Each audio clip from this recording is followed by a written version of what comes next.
dialed in to Box and Brews, you might hear something you can use. like tips on your cash or tips on the suds. You're gonna want to The use smarts of these stuff. because they know the brews. And they know the box, and they know they can't help the stubborn fucks. So listen up, because shit's not funny. And save yourself some beer money. Bucks And brews. Bucks and Bucks Bucks and brews. Bucks and Brews.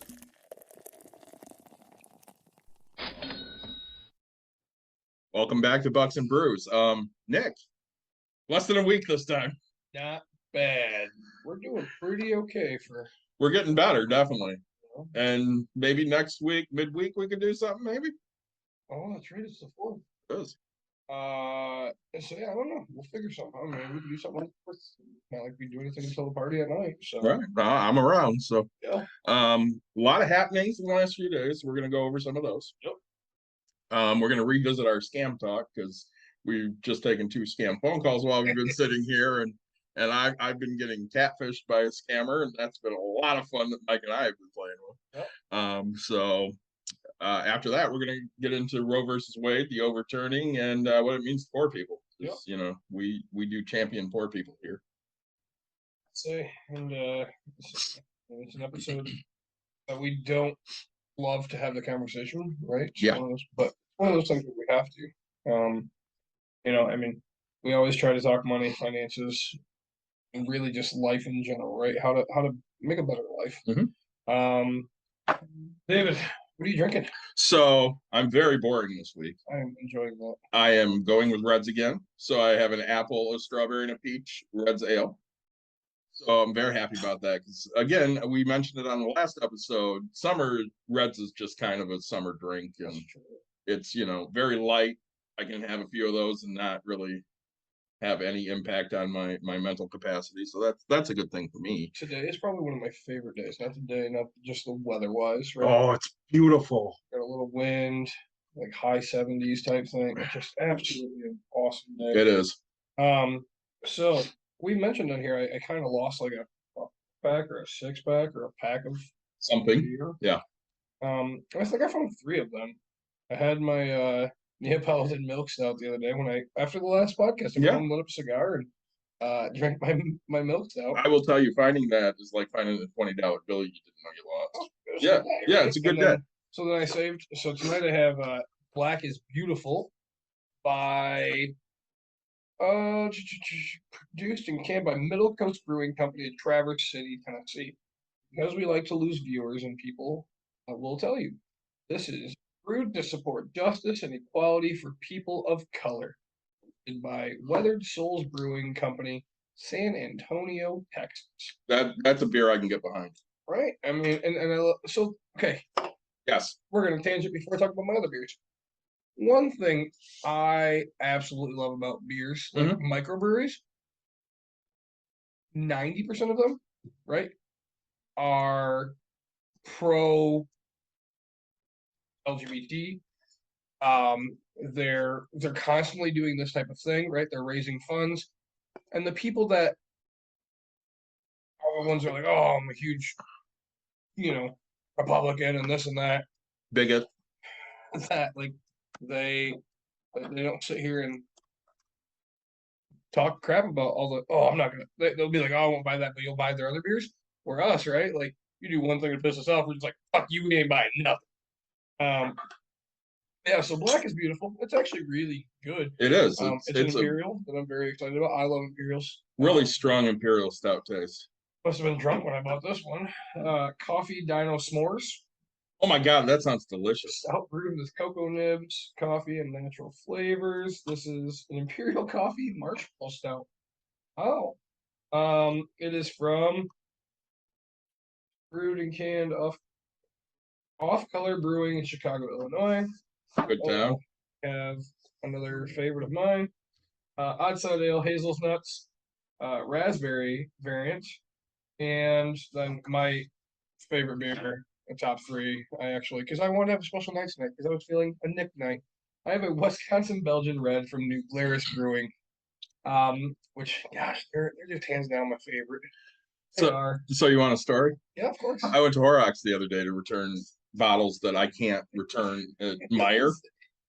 And I had like 6 or 7 new Polaris. And she looks at him, she goes, "Yeah, we can't take those. They sell those only in Wisconsin." I'm like, That's true. "Well, that sucks." That's sick. That's why I throw them in your guys' break meat pile, right? That works for me. So, yeah, so going back to before as we were starting the show, we were lightening up the whole place for everybody. And I said, let's throw this on speakerphone, right?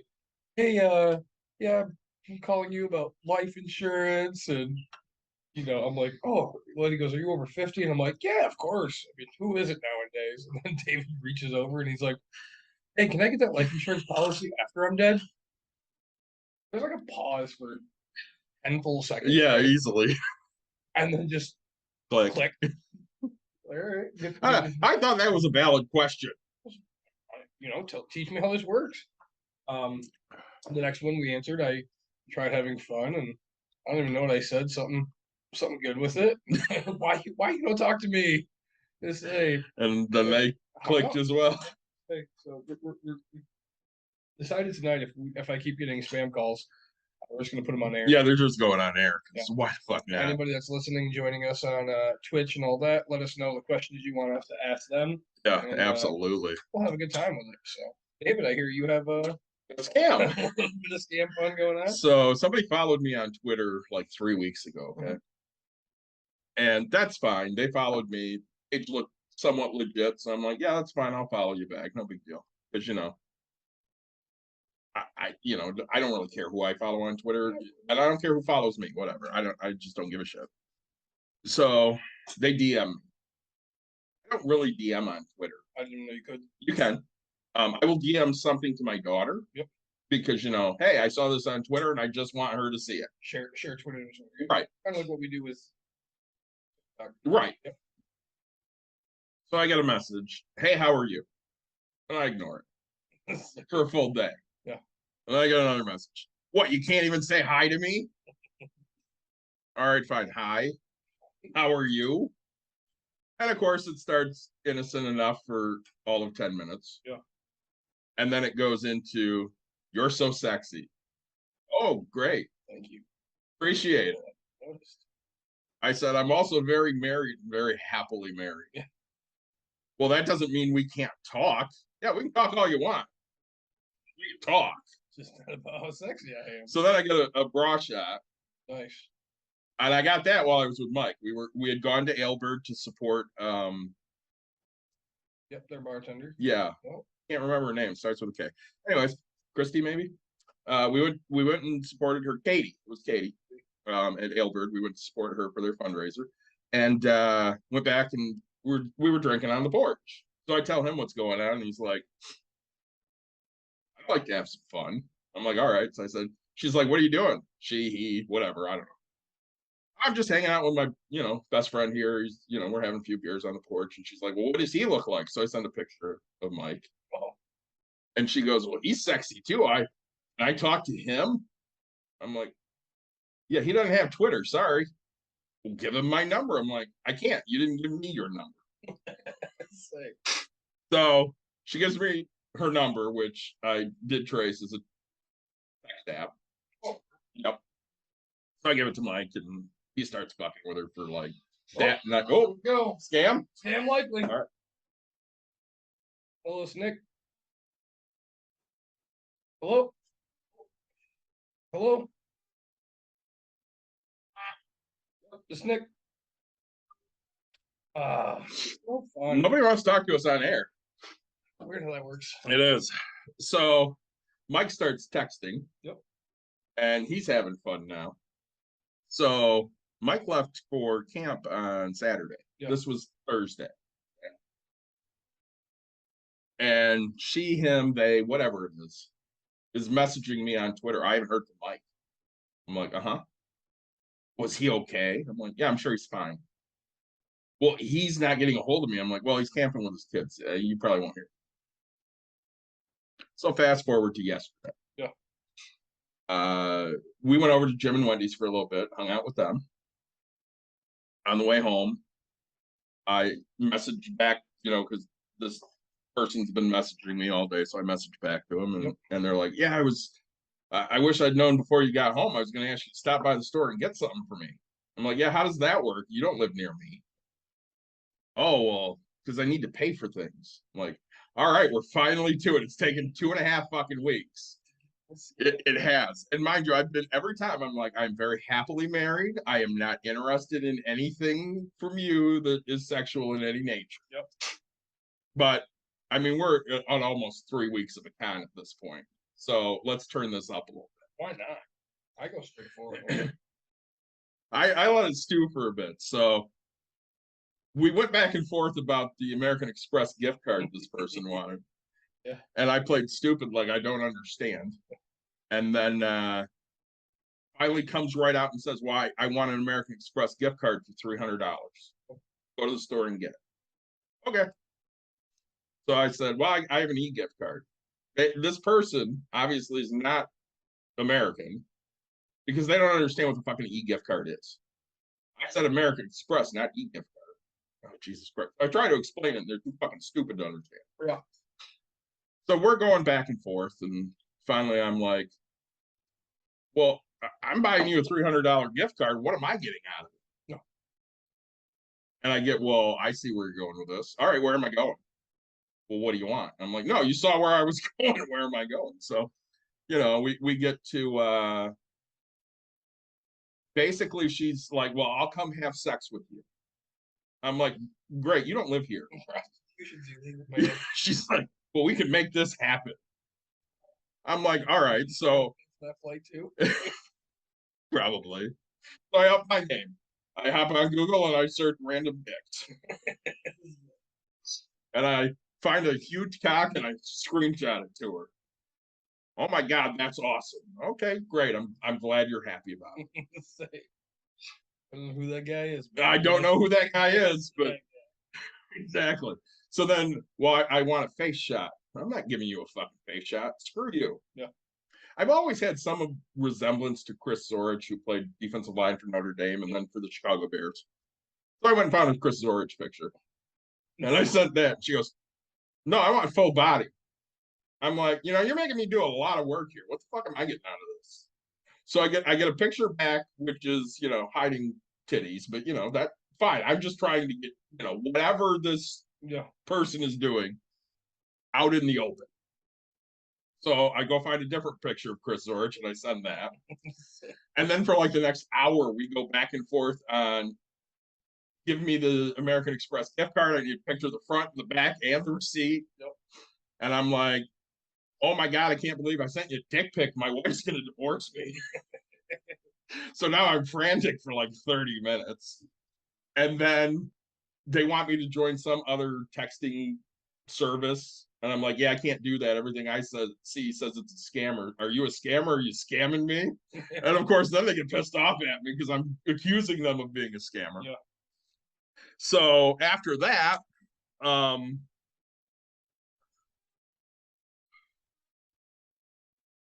don't remember specifically because, it was last night, but something to the effect of, I said, well, I can't get a gift card at this time of night. Everything's closed. And she goes, well, if I give you my friend's PayPal address, can you PayPal me the money? Yeah, absolutely. That'd be great. Give me the address. I will send it right over. Yep. And at that point, I stopped responding. He, whatever, took that to assume that I fell asleep. Oh, good. Great. So I wake up this morning. I send Mike a message. I said, hey, and you should do me a favor. Mike was trying, talk to her the entire time that I was talking to her.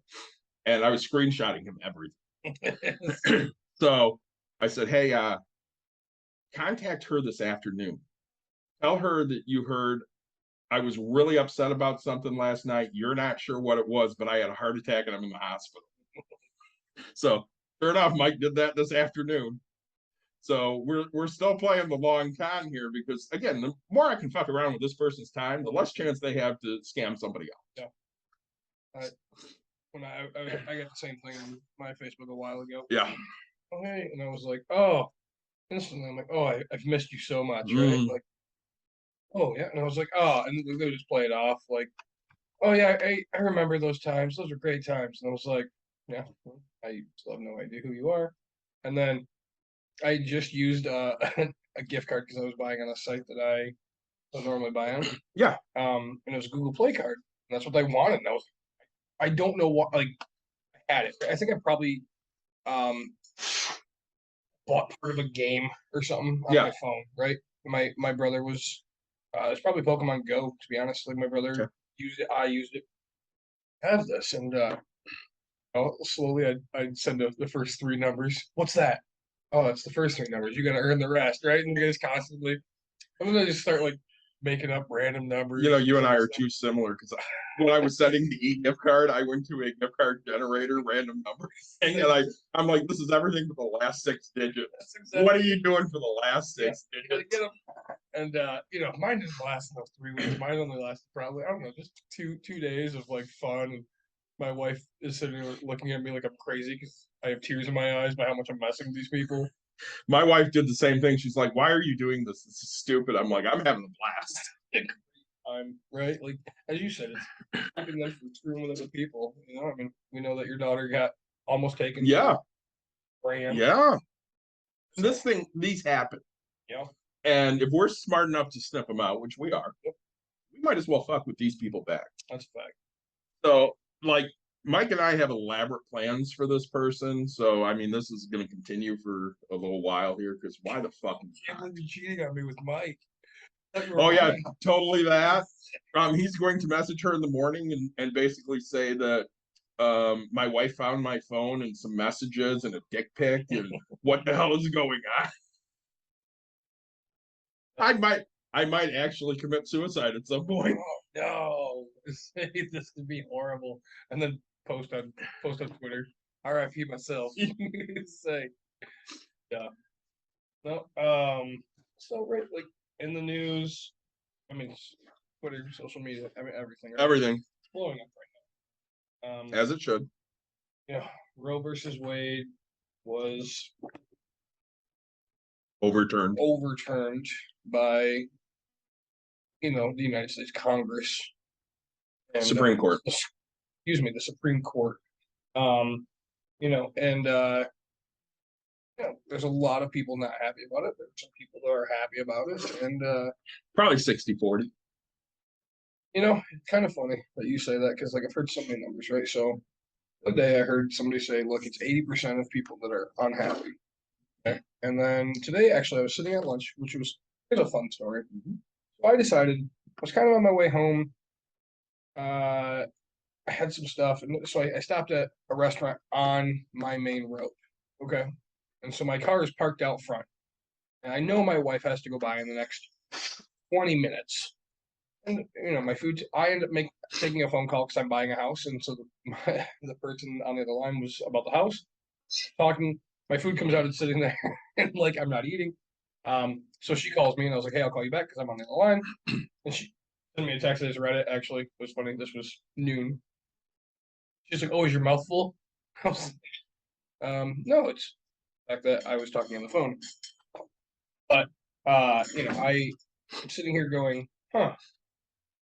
I'm listening to the conversation while I'm kind of on the phone, and somebody was saying, 75% of people are okay with it, 80%, but I've heard 80%, and you're saying 60-40. So, right, I mean, here's my point of it. We don't know because we didn't put it to fucking vote. They just randomly decided they were going to fucking vote. So the 60% I come up with is 60% of Americans, this number is what I've heard, support abortion no matter what. Okay. The 80% support it in certain conditions. So mother's life's in danger, rape, incest, things like that. So that extra 20% don't necessarily agree with abortions, but in certain situations they're okay with it. Again, and we find a lot of these people. I mean, the pro-birth argument is people use it as contraceptive. They're using it as birth control. That doesn't happen. I mean, it's less than 3%. Right. Okay. I was looking up some numbers with Dawn, and 93% of the abortions in 2018 or 19, whatever it is, were done in the first No, in the first 20 weeks. Okay. Okay. And 1% was done in the third trimester. And Dawn's question is, I wonder what that 1% was. I'm sure it endangered the mother's life. Fetus is not viable anymore. See, and the pro-birth argument that pisses me off the most is they want to outlaw all abortions, no matter what. So if you have an ectopic pregnancy, which the fetus is in the fallopian tubes, will not be born alive, And will kill you. and will kill you. They want to outlaw that type of abortion. They're not really pro-life. I never call them pro-lifers. They're pro-birth. Right. And I follow a lot of people on TikTok that, have similar views to me. And one of them is, I believe his name's Thomas, the Bishop Dillon or something. Yeah, yep. I love him. And he made the comment, he goes, I got a lot of hate a couple of days ago, but I'm going to say it again. They want white babies. They want white women to have babies. And there's a lot of truth to that because they sterilized indigenous people because they didn't want any more indigenous kids. They don't give a shit about black and brown kids. But everybody seems to want the white kids. Right. And in this country, we have an issue where it's been a white majority for 250-ish years. Oh my God, yeah. And a lot of these people in power are afraid of losing that power. Because when you no longer hold that majority, you don't have power anymore. We look at it, I'm not a white guy. I was raised as a white guy, but my dad's Persian. I'm the firstborn in his family in the United States. Yep. I'm brown. I identify as Middle Eastern / Caucasian because that's what I am. Yeah.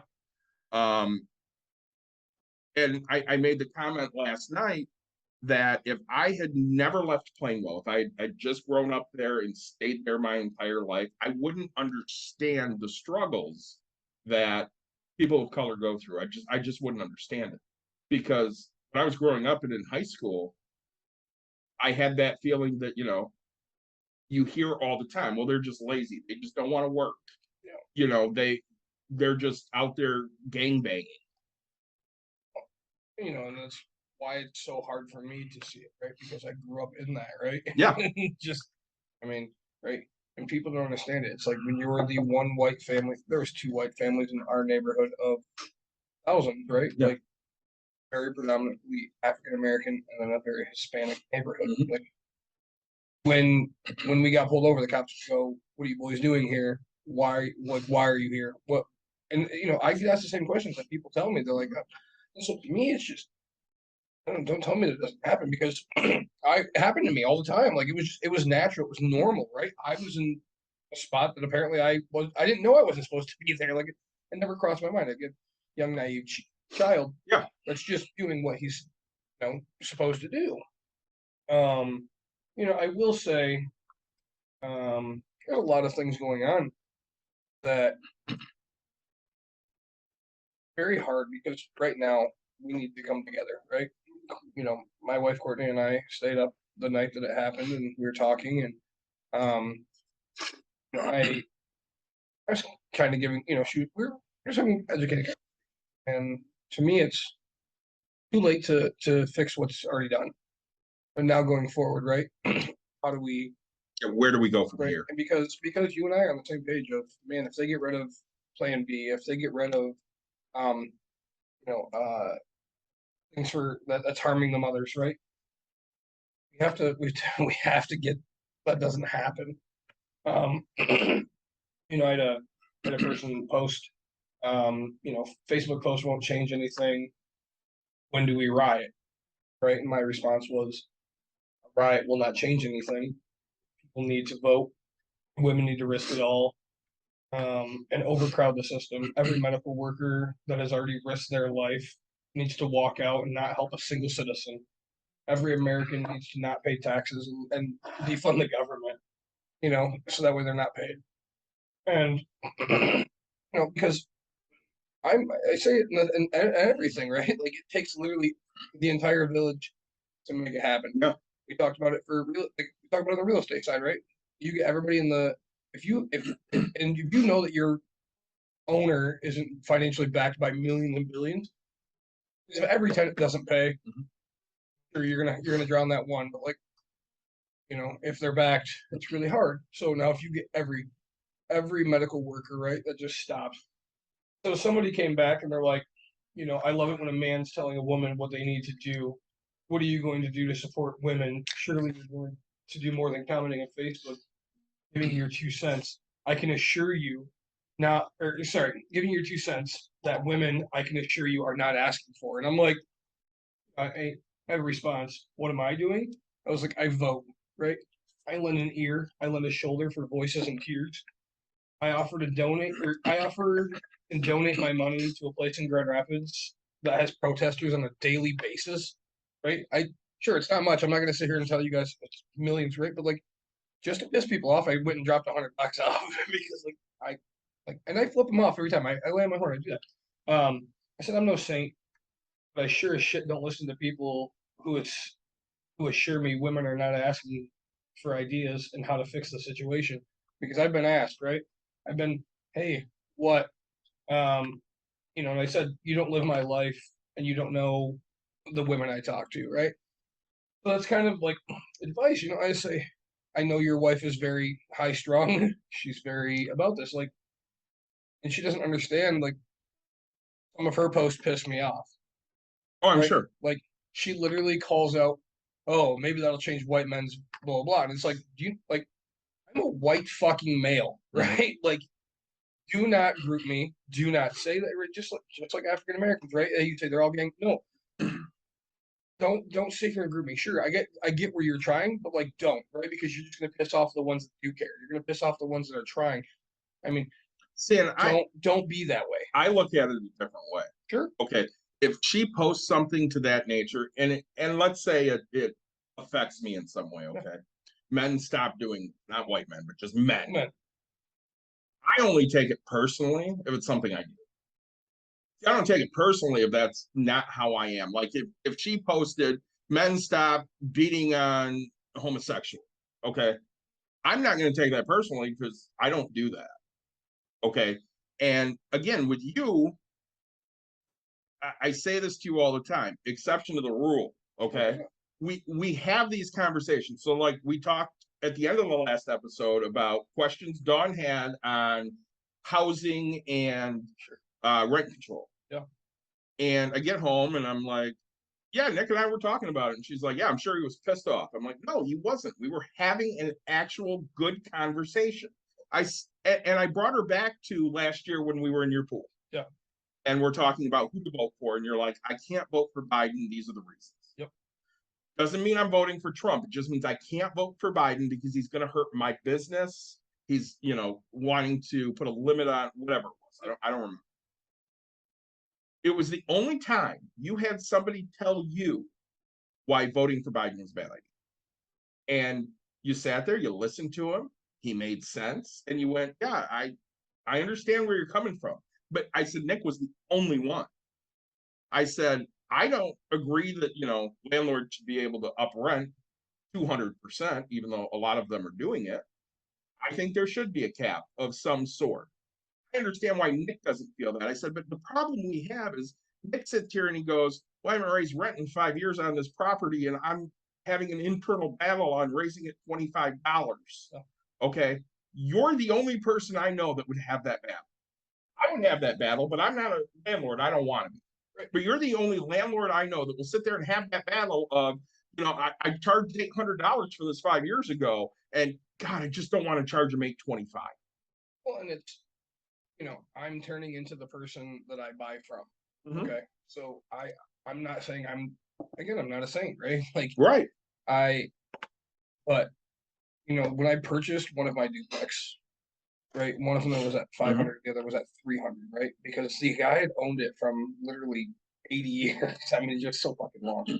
And he just like never raised rent. I need this amount of money. This is all it took, and I did this. And yeah, you walk into the place, crash, and you let it go, and it's like, have to have some cojones, right? And Yeah. I tell people, like, you think that everybody that posts, oh, my landlord's a dick, they're not fixing things, and no, it's nothing they're not fixing. One, if he's charging 300, payments per hour, all his taxes were higher than that type of thing. Mhm. So yeah, I expect you to treat it very, very well. And the problem is most people, and I don't care what your definition of most is, I'd say 51% aren't taking care of that.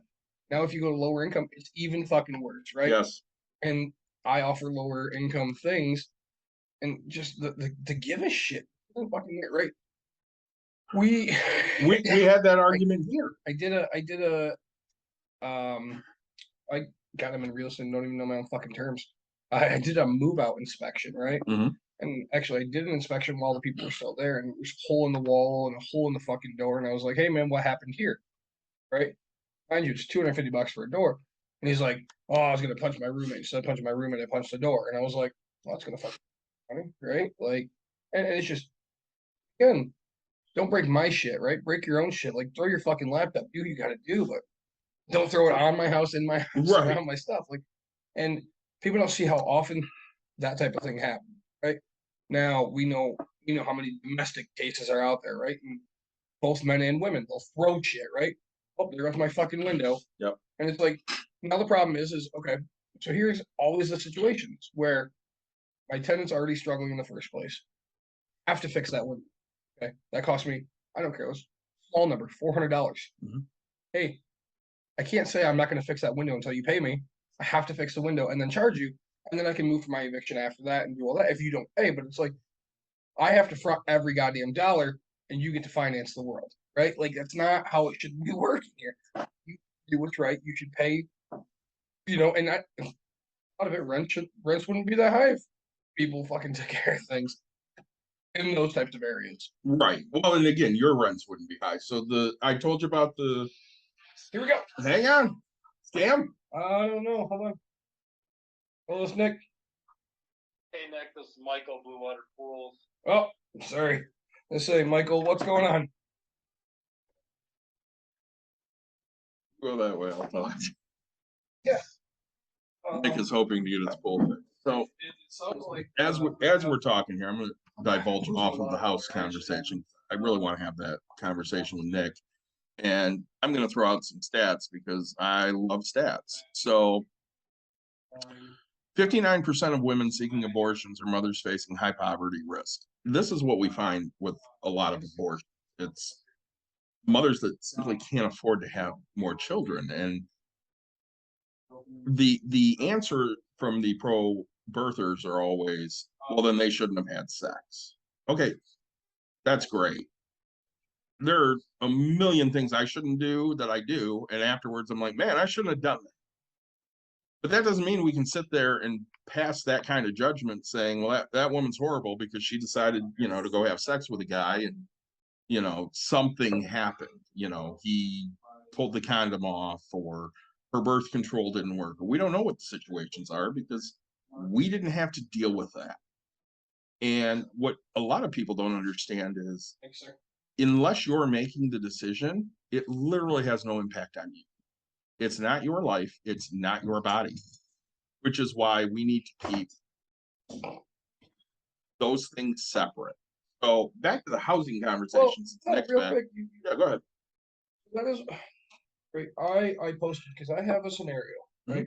And this is why me as a person, because somebody asked, again, if you ask a question, I always try to give an answer. If I can, right? So a friend of mine who I respect, they actually are very liberal people. I respect them though, right? And one of their friends said something. So I came out and I started it with, look, if you're really asking, I will give you an answer. I want to preface this with the fact of I'm not looking for an argument. I'm not looking to fight on anything. Like you asked, I'd like to give you an answer. You know me. I try to have a heart. Yep. I love being a father. Yep. Okay. I've always been a man's man in a sense of, say without the emotional aspect. Like I've been a man's man. If you do something, you fix it, you pay for it, you right. So here's my scenario. If I had intercourse with a woman, okay, and she got pregnant, decides she doesn't want it. That is my kid. Mhm. Just as much like Emerson, like my daughter is just as much my kid as it is my wife's. You're right. I said, look, I would take full responsibility. I would pay for everything. I would do everything like from time of conception, right? Like if you sign off everything and do whatever, I will take full rights, full responsibility. Now, I also did say, like, as me being a man, if it impacted you in a life-threatening way, you would have all choices. That would be your choice. Like, I would fully have to understand at that point. It impacted yours. Now, giving birth does impact your body, blah, blah, blah. But, like, that is, I mean, that's the risk of having sex, right? So I think that needs to be an option of the fact of, like, if I'm willing to take every part of my child, is it whether people want to agree or not? I don't like. I fight it tooth and nail. It takes two things, right? It takes two people. Even it doesn't have to take people at times. Like you can go get artificial insemination. It takes two to make this happen, and I am due my 50, right? Like, if you're gonna sign off on it, I will take it. Okay, so let's back up for a second. Let me ask, my pertinent questions. Yeah. Did you have conversations with women that you had sex with before you had sex? Most of them, Okay. Were they on birth control? some of them, Did you wear a condom? How many accidents could there have been? millions. Okay. Any of those women that you had a relationship with, did they know how you felt? Yes. And what was their answer? Fuck you, I'll just abort it?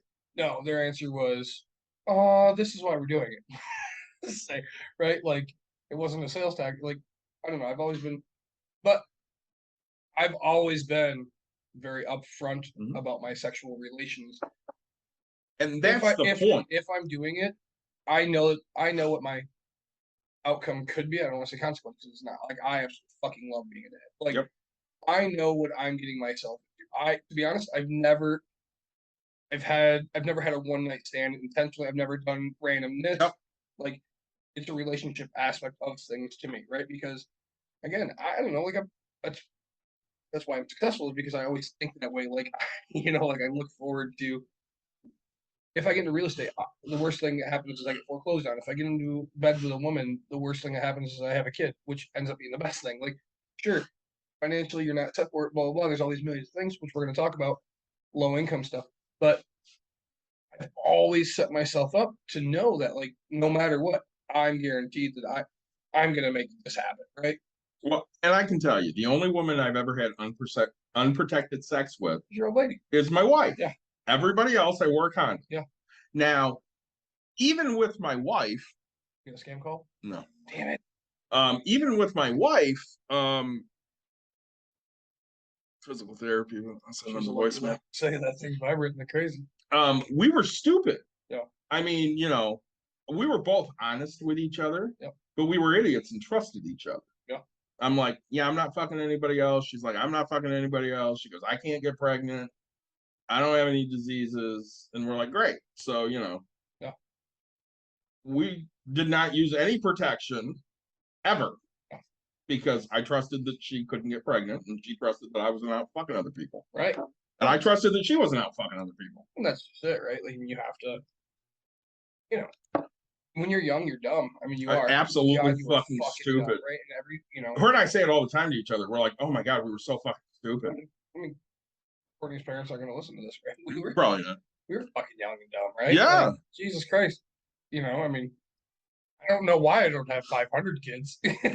Say like, ball game was strong. Apparently now the keep in isn't as strong. It's not giving my second kid.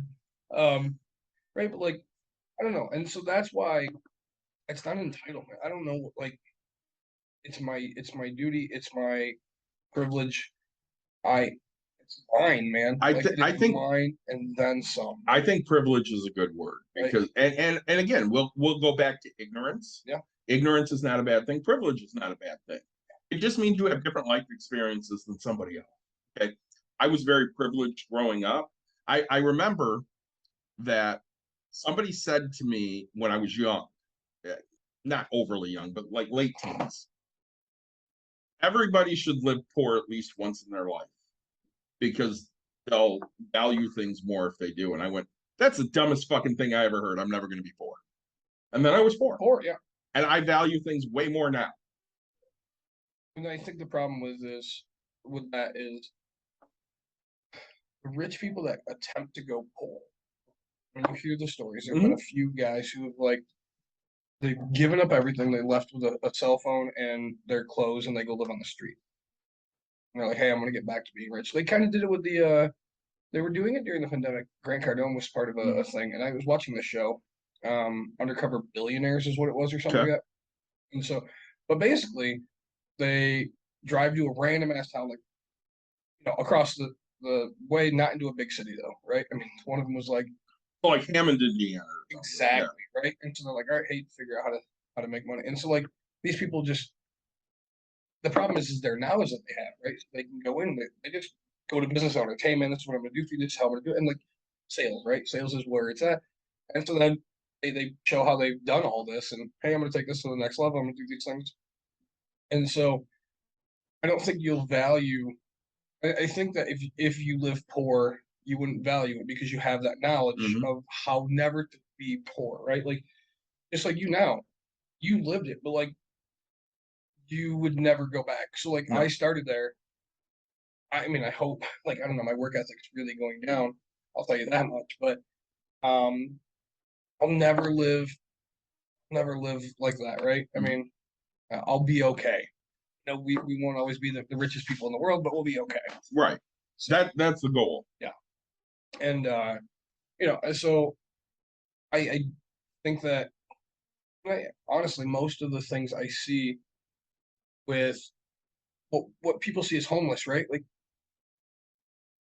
I'm gonna guess 5% are actually homeless because of something catastrophic in their life that caused it, right? I mean, you weren't homeless when you went bankrupt, right? No. Like you still had a job, like you still had stuff. I had people I could rely on. Kind of.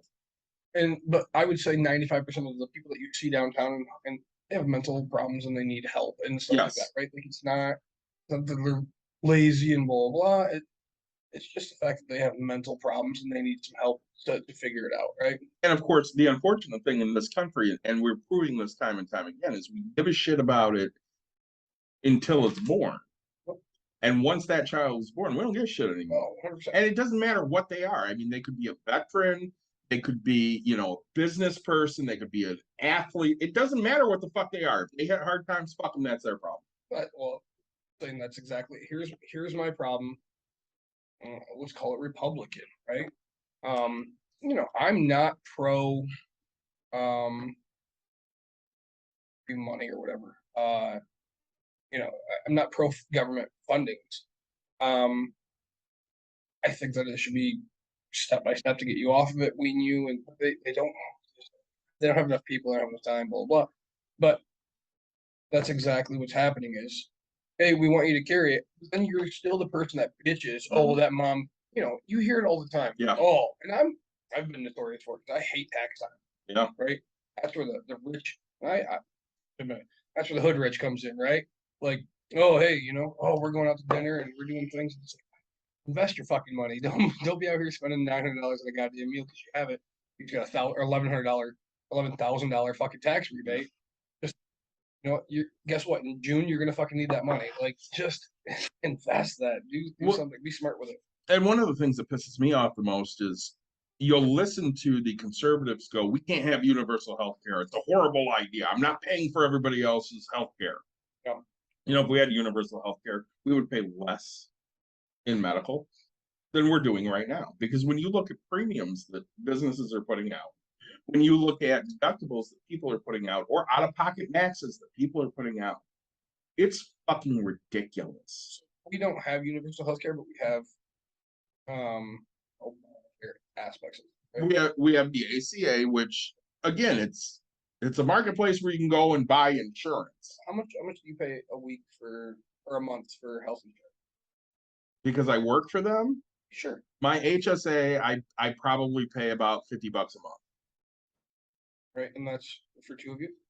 For the two of us. Now, Ask me what I have to put aside to pay for the actual bill. Yeah, okay. So my out-of-pocket max is $13,300. That's roughly $1,033 a month. I have to put aside for medical bills. Stupid expensive, right? Right. So my mom on Marketplace, right? She lost her Mhm. job. She's gonna be playing a big ass party. Right? Monthly, I think she's at $63 a month. Mhm. Okay. And I think she got a discount to pay it all in full. Because I was running her budget. So you know, the next thing I will say is I think her max before the for out of pocket, like, right? And so it's very crazy like how cheap things are. And I look at it just like gas, okay? Every business owner, you know, the people that had things going, okay, their insurance went up a little bit. Claimed. When's the last time you heard somebody complain about how much they're paying for insurance at a job they've been at for a long time? Yeah, usually they don't see it. Right, that fucking So budget. they don't worry It's about already it, yeah. rebudgeted in. It's already just a natural thing, you know. And so you're gonna get used to that type of thing. Yeah, but let me ask you something, because this is how I think. Yep. Okay. So you have insurance through your wife, I do. and she has that taken out because of where she works. She does. Okay. So let me ask you something. Let's say that went away and you pay 5% more in taxes. But anytime you go to the doctor, you're not paying. Sure. If you have a, injury, you're paying 10, 15, 20 bucks. You have a prescription that you're paying $3 a month for. Would you make that trade? Yes and no. Okay, what's the no part? All right. So I've had this conversation with some good friend Mhm. because I am very pro what you're saying. Yes. Very pro that aspect. But especially with America, land of endless money, we would not have the research anymore that we would have. We would not have the world's great. I mean, honestly, you can't say we don't have the world's greatest doctor. Right? I haven't gone to a doctor outside of here. I don't know. The specialists that we have. I mean, like, But here's my question for you. people fly up. Like when you get in an accident far away, they'll fly you to Grand Rapids because, right? Like we have the specialist. Okay, but let me ask you this. You say research. Yeah. Who discovered the AIDS virus? I don't know the answer to that. It's the French. Sure. The French figured out what AIDS was. Sure. So, And even with COVID, the first COVID vaccine that was approved was a combination of Pfizer and biotech. Yeah. Which is not American. but what you'll see, and the fear is, right? My fear, and I don't have proof, but my fear is, I mean, when you look at the amount of money that's in research, the amount of money that's granted, none of us ever see it actually coming out. I was on a test drug, right, for acid reflux. Like, there's these types of things. I don't see that would be funded anymore, and it won't go the same. Because and doctors, like people that would want to be doctors won't be doctors anymore because they're not going to work for pennies, right? Their pay won't stay the same. So again, we have to look at what is a part of that. Yep. Okay. I had the conversation with Jim and Wendy's yesterday about teachers, and I made the comment that there are just too many teachers that don't care. And that pissed off my wife and it pissed off Wendy. But Truth hurts. well, not even necessarily the truth. Don goes, "You're saying that to a teacher." Mhm. And I looked at Wendy and I go, "When's the last time you were in a classroom?" And she hasn't been in a classroom in decades now because I can't say decades, but at least a decade because it's bullshit. And the things you have to do are bullshit. And I made the comment of, we don't teach kids how to critically think. We teach kids how to memorize. And she got offended by that. And she goes, "I taught my kids how to critically think." Great. You're one. You did. And 10 other teachers didn't. Correct. They did what they had to do to get those kids to have a decent fucking grade so they could keep their job. Well, And that's nothing against the teachers. That's the system that we have set up. But that's the same with doctors. We set up a shitty system. 100%. But to go back and fix it, I just don't know if there's a way. Granted, There could be a way. Again, you also look at you've it. said we have to have a large movement. Yeah. And are enough people going to give a And shit? you look at it right now, like doctors is one of the fields that there's just not enough of. Not the fact that there's not nurses and stuff like that. But like, they're flying in the best and the brightest from around the world because we pay, right? And like, we're getting doctors from all around the world to come here and juice. So let me ask you something. Yeah. Doctor right now, let's say graduates and they have $400,000 in student loans. Yep. Okay. Wipe it out. If they had, let's say, no student loans by the time they graduate, if they were able to do what, kids that were raised in the 60s were able to do, which is go to college and graduate having a minimum wage job and no debt. If they could do that, wouldn't they be willing to take less than what they're taking now? And I preface that with my tattoo artist, Brantley. Love Brantley to death. He does great work. So he did this tattoo at Mos Eisley's. Okay. Love Mos Eisley's. He has to give 50% to the shop. 5-0? Yeah, 50. Wow. 50% to the shop. Wow.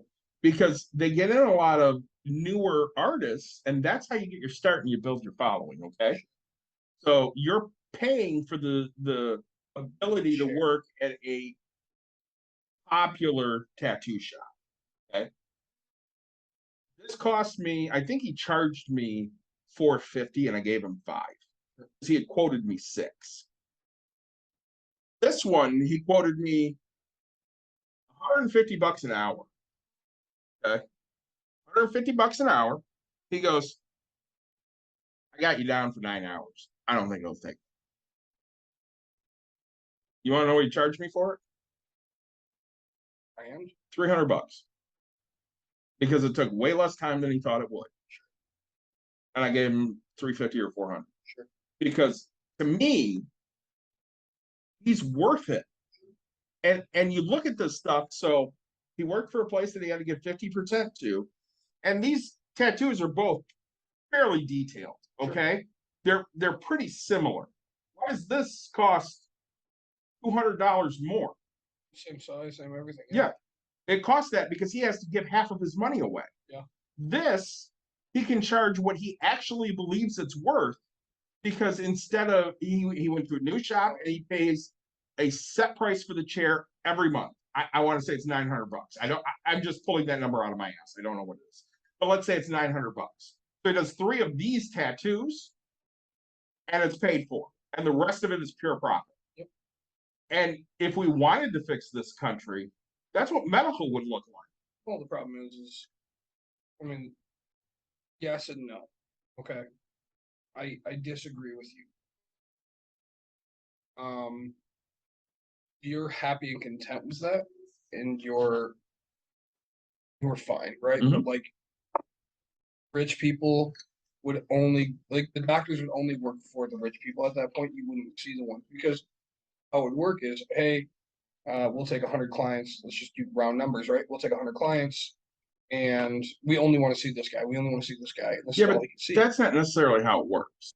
You get a set price, just like you do now with insurance. Yeah. You get a set price for what this costs, and that's what you get.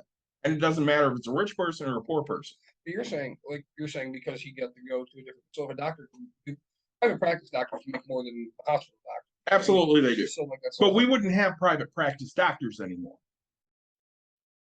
You wouldn't be able to get away from that, Because of the way we've set up the system. even if you set it up differently. Again, going back to the fact of like you tipped more. The rich people will buy what they want. You and I both know this is a thing. Like, Well, it's the same way they've now outlawed abortion. so, But the rich people will pay for an abortion and not think twice about it. And they'll do it in Alabama where they say absolutely not. They'll do it in Kent County where the prosecutor just came out and said, we're enforcing the 1931 law, and we will prosecute. Kent County said that? Kent County just said that. The prosecutor came out with it. That was the text I got. Really? Yeah. That's fucked up. But like, right, so I don't want to get off the abortion thing, but like just last night, somebody was lighting fireworks. Mhm. Somebody was online bitching. I was trolling. I said America, right? And then my neighbor's like egging me on. He's like, oh, tell them it's a week before and a week after. They just had their facts wrong. I screenshotted shit, and it says something something to the effect of like you can do it if it's on Saturday, you can do it on the first, second, third, blah blah blah. And so I was like, all right, by me reading this, it looks like I can light it on Saturday the second this year. And also I can light it anytime I fucking want. It's only gonna cost me $1,000 if I get caught. And by my calculation, I don't give a shit about $1,000, right? Like if I'm rich, fuck dude. Write me for that $1,000. Hey, why don't you go on there real quick, come back to that other G. Just like again, my favorite thing that's ever happened from fucking Mark Cuban, right? He walked on the stage, and the lady goes, "Hey, we just found out that you're fined $30,000 for dropping an F-bomb on national TV, and that's gonna get donated to this thing." And he goes, "Every time I do it," and she goes, "Yeah, you want to do it again?" He goes, "Fuck it." Just look straight at the camera and just goes, and it's right like when you have fuck you money, You can do anything you want, yes. so yeah, $1,000 to a poor person, right? Poor people are not gonna light that firework. Right? They're not going to do it when they want. Say when a rich person wants to light fireworks, they'll do whenever the fuck they want, however they want, right? Like, and that's just I don't know. You got to look at that. You want to reply to this quick, Nick? Want to become famous? Question mark. Our answer is no. Buy followers, primes, and viewers on monthlyviewer.com. God, we're getting trolled on a fucking We trolling are. episode. No fucking shit. So on a scam. We're getting scammed in a scammer episode. no, we don't want to buy followers and fuck off. I mean, how much is it for these followers? I'd like to know. And like, are they cool followers? Like, just are they people that can make like cool things on top of like hot chocolate and milk? Because like those people get people. Just you know what? Why don't you go into more detail about what these followers are going to look like for us? Okay. Because I don't want non-active followers, right? I want people that can react just like you. Nick does not want bots. Be my follower. I'm sorry. I think 90s kid was here is probably a bot. 90s kid. I mean, You're a 90s kid. oh, I mean, You're born in 88. Yeah, I'm an 80s child. Bullshit. I'm an 80s child. I was born in 77. Yeah. 90s kid was here. Yeah, he was, and then he's gone. Didn't even answer to us. Did not. But I love that. I love that we're getting scammed on a scamming fucking episode. We can't write this stuff. We just talked about scams, and here they are. Kent County just fucking came out with this. This is hard. So, like, this is what I'm talking about, right? Like, this is bullshit. This is the stuff that needs to stop. Kent County prosecutor says he will enforce Michigan's 1931 abortion law despite injunction. Days after the Supreme Court overturned Roe v. Wade, Kent County's prosecutor says he will support or enforce Michigan's 1931 abortion ban should a case meet all the criteria. That's one of the reasons why Governor Gretchen Whitmer is urging the Michigan Supreme Court to immediately consider the lawsuit she filed Friday to decide if Michigan's state constitution protects the right to abortion. So one of the oh my God, they mentioned my fucking business or my company. So here's the thing that pisses me off, right? Yeah. So I'm over here telling people, hey, your riots and stuff like that, right? Like you need to vote. Okay. We talked about it. The one thing I respect about President Obama, right? Fuck, find executive order after executive order of fuck you. Okay. You sent me a person, I don't know what her name is. But she's like, hey, this is what Biden's trying to do. This is what he's doing. This is the steps, right? Right. I'm sorry, Nick's got to read this while I sit here and talk instead. So,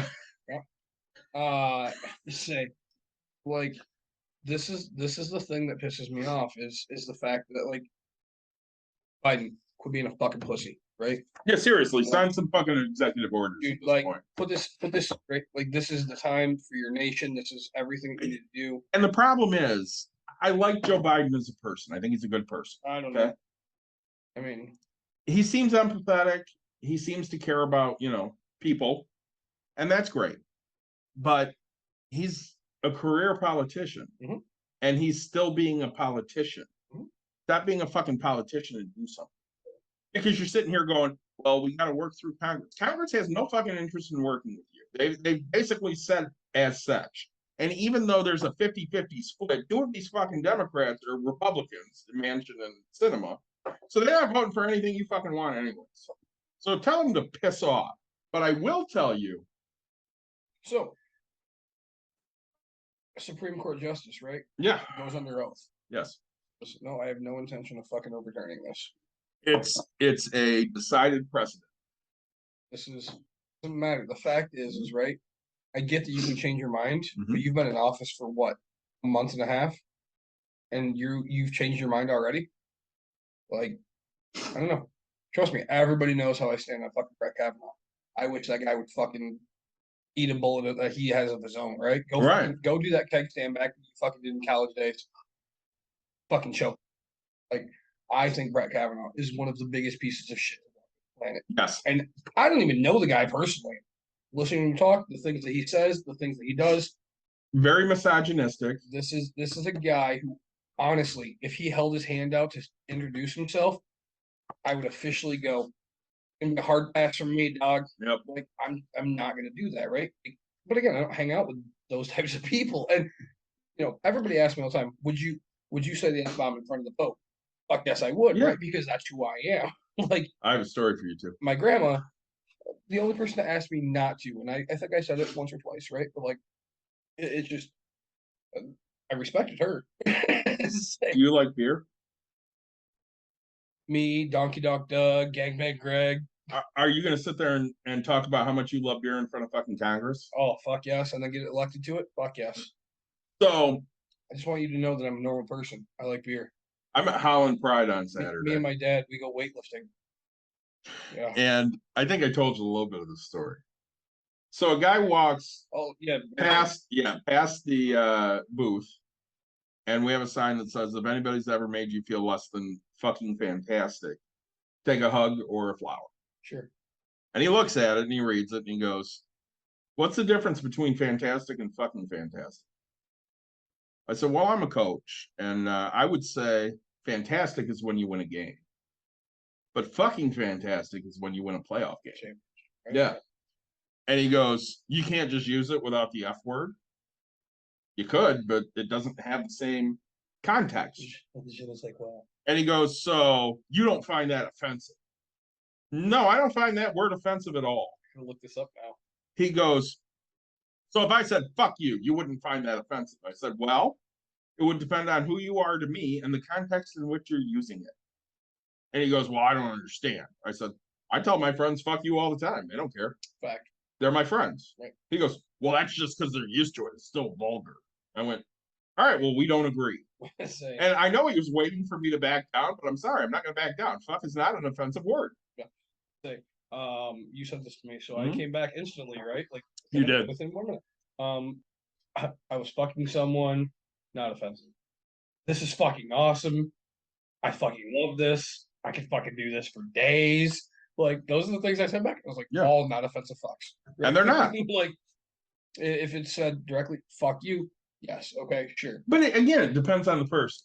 So you and I don't like each other. I'm gonna post. It's not what you say, it's how you say it. Right. You and I don't like each other. And I'm like, Nick, fuck you. You're a fucking asshole. Yeah. Okay. That Yep. is fighting words. Say those are, hey David, sober up for 2 seconds. And, Right. I'll talk to you tomorrow. But again, context. Yep. Who you are to me. I tell my friends to fuck off all the time. They don't care. I tell you to fuck off. You don't care. Oh yeah. So I go about a little over a year ago to Burger King. Yeah. And I roll up to the window, and the man says to me, hey, you don't need to pay.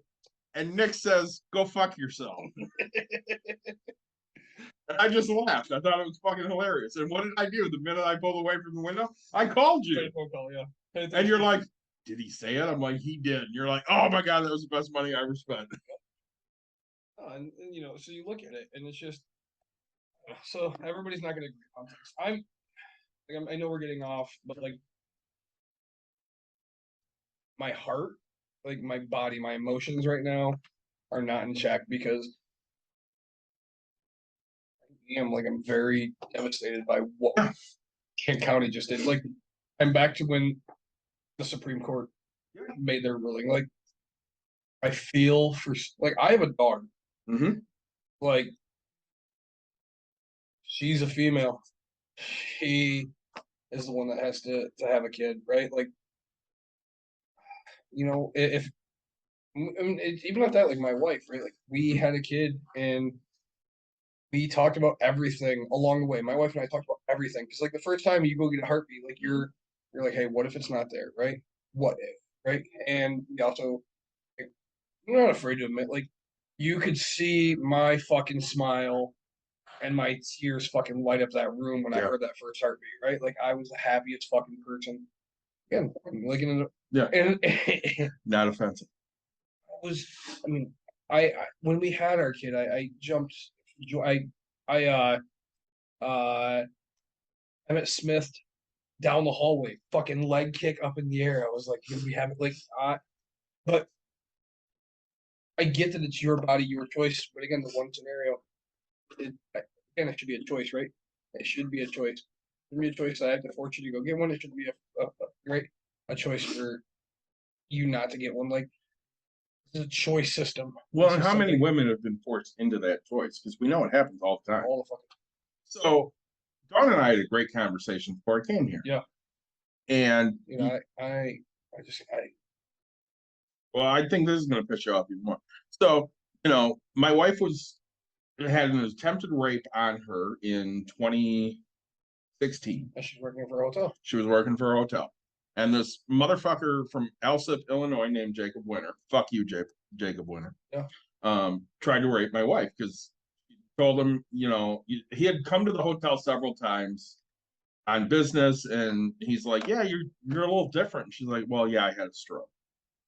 So, of course, he thought he could take advantage of her, and my wife is very, very strong and fought her way out of the room. And which one's this? This is the s'mores coffee s'mores. It's not great, to be honest with you.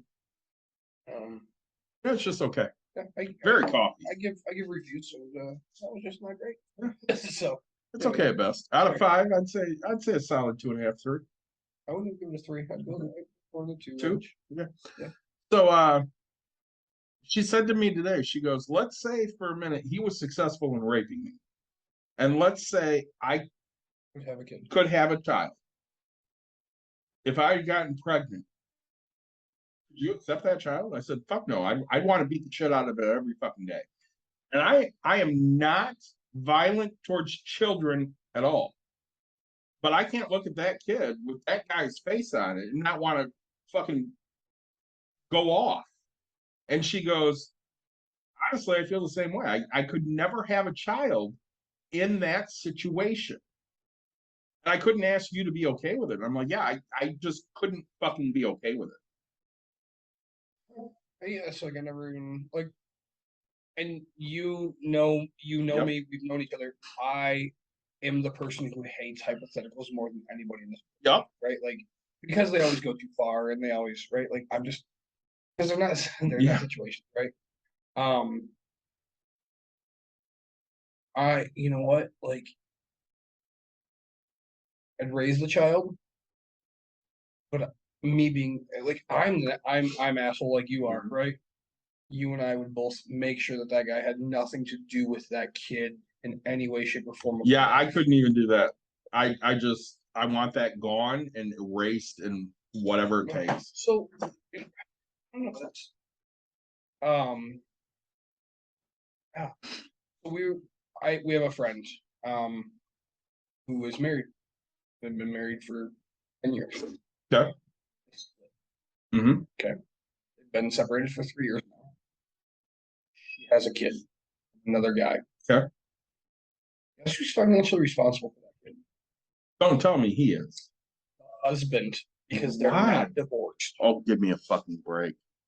And again, that's why. Legally responsible, even though DNA proves it's not his. Nothing about it's his. And that's why this country's fucked up. What's that, right? Like, this is the things that need to get fixed. Like So many And- things we need to fix. And the problem is okay. So, rich people, Mhm. they'll pay for the abortion. Yes. Poor people, Can't. exactly. They just Right. can't. And And again, that's why we go back to it's gonna affect poor people, Yeah. not rich people. Rich people will still get an abortion. what? Okay, so here's I couldn't figure out how to do the words. So bear with me, Yeah. everybody listening and watching. Okay, where's abortion illegal? Right now? I'll let you know. The answer is fucking China. Yes. You're also limited on the amount of kids you can Yes, have. you are. Now, do you know why that answer is? Why? because people were aborting the females because they wanted They wanted a man to carry on the name. 100%, right? And so, where do you think the highest rate of abortion is? China. That's exactly correct, right? Like, when it's illegal, people are willing to risk it, and I guess that's the whole thing I was saying when I talked about women need to risk everything. Like, you need to fucking go for it, right? Like, overcrowd the systems, whether it's the systems of fucking jail, whether it's the systems of anything. And if you're the one doing all this and setting the examples, I mean, it takes people to do big things. I hate to say it, right? Just I don't care. We have a very big town. Okay. Mm-hmm. Have your baby. It takes a person that's 9 months fucking pregnant. You have to have the balls, right? You go into fucking Rosa Parks Circle, you're on a fucking gurney, and you fucking get that thing ripped out, and you fucking like, right? It takes that type of a showing, right? Like, it takes a person sitting on the front of a bus. It takes a man fucking speaking every goddamn. Martin Luther King didn't fucking like he made his presence. He did everything. His sit-ins, his everything he did. But we talk about it because he passed, right? And Yep. it takes these types of, like, you have to do something so fucking extreme. Besides holding up your stupid signs that people have and doing all this, like, the extreme needs to fucking happen, right? Like, you know what pisses me off the most about, I mean, everything pisses me off, but the fact that the government will not use embryo or like they won't use stem cell stem research. cells, Yeah. right? Like, Jesus Christ, That's asinine. like, proven to fucking do so much. We could cure things, So much, but we're not going to use that.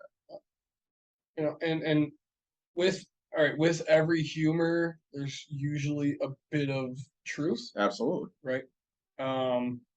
Ricky Bobby says it in Talladega Nights. How long do you plan to live? I don't know. With my rate of income and the way that technology's headed, I don't see why I can't last 200-300 years, right? Like, again, income and fucking like, you can do anything. Right? We joke about frozen fucking bodies and then coming back, Austin Powers, blah blah. Sure, it's not a thing, but like, these are things that could happen. Advancements can fucking happen. The world's not set up for that. No. You know, but they're already bitching about a population thing, and that's why I think a lot of this has happened. Mm-hmm. Right? Because there's not enough fucking people being able to support the next generation and stuff like that. Everybody's afraid to have a fucking kid. But can you blame them? Fuck. Again, we worry about these kids, but you have a elementary school child. Jesus Christ, dude. Do you worry about somebody going and shooting up her fucking school? Because I would. More than I should. Yeah. Right? Like, that shouldn't be a fucking thing. Have you looked into the bulletproof backpacks? I sent that to you and I told you this is the worst thing that's happened to me today. Right. Right? Like, that's just fucking bullshit that you even need to look into it. And again, we're gun owners. Yes. We're gun owners. We shoot guns. We like guns. Yes. I'm sorry, not everybody should have access to a fucking weapon. Right. When we're drinking, we shouldn't have access to a weapon. Don't. Right. Like, we make sure, because you and I have gone to plenty of fucking beer parties. Yes. Something. We did a diaper and beer party for you. Was it for me? It was for you. And we went and we shot. Yep. And then we went back to your place and we drank and we played wiffle ball. Yeah. We didn't shoot after we drank. No. We literally grabbed the guns, and we had quite a few that day. I think we did. I brought all of mine. You had a bunch. And then we go home, we lock everything, everything. We throw it into safes. Everything is nothing was accessible. And then all of a sudden we're like, all right, we made sure, we even double checked. We're like, hey, everything's out of the cars, everything's good. All right, cool. Let's start burgers. Let's crack a beer, right? Yeah. Like, everything. Let's go play wiffle ball in the front fucking yard. We do these types of things, and it's just it bugs me so much that I have to sit there and think about that for my daughter with a bulletproof backpack. I say I'm waiting for another fun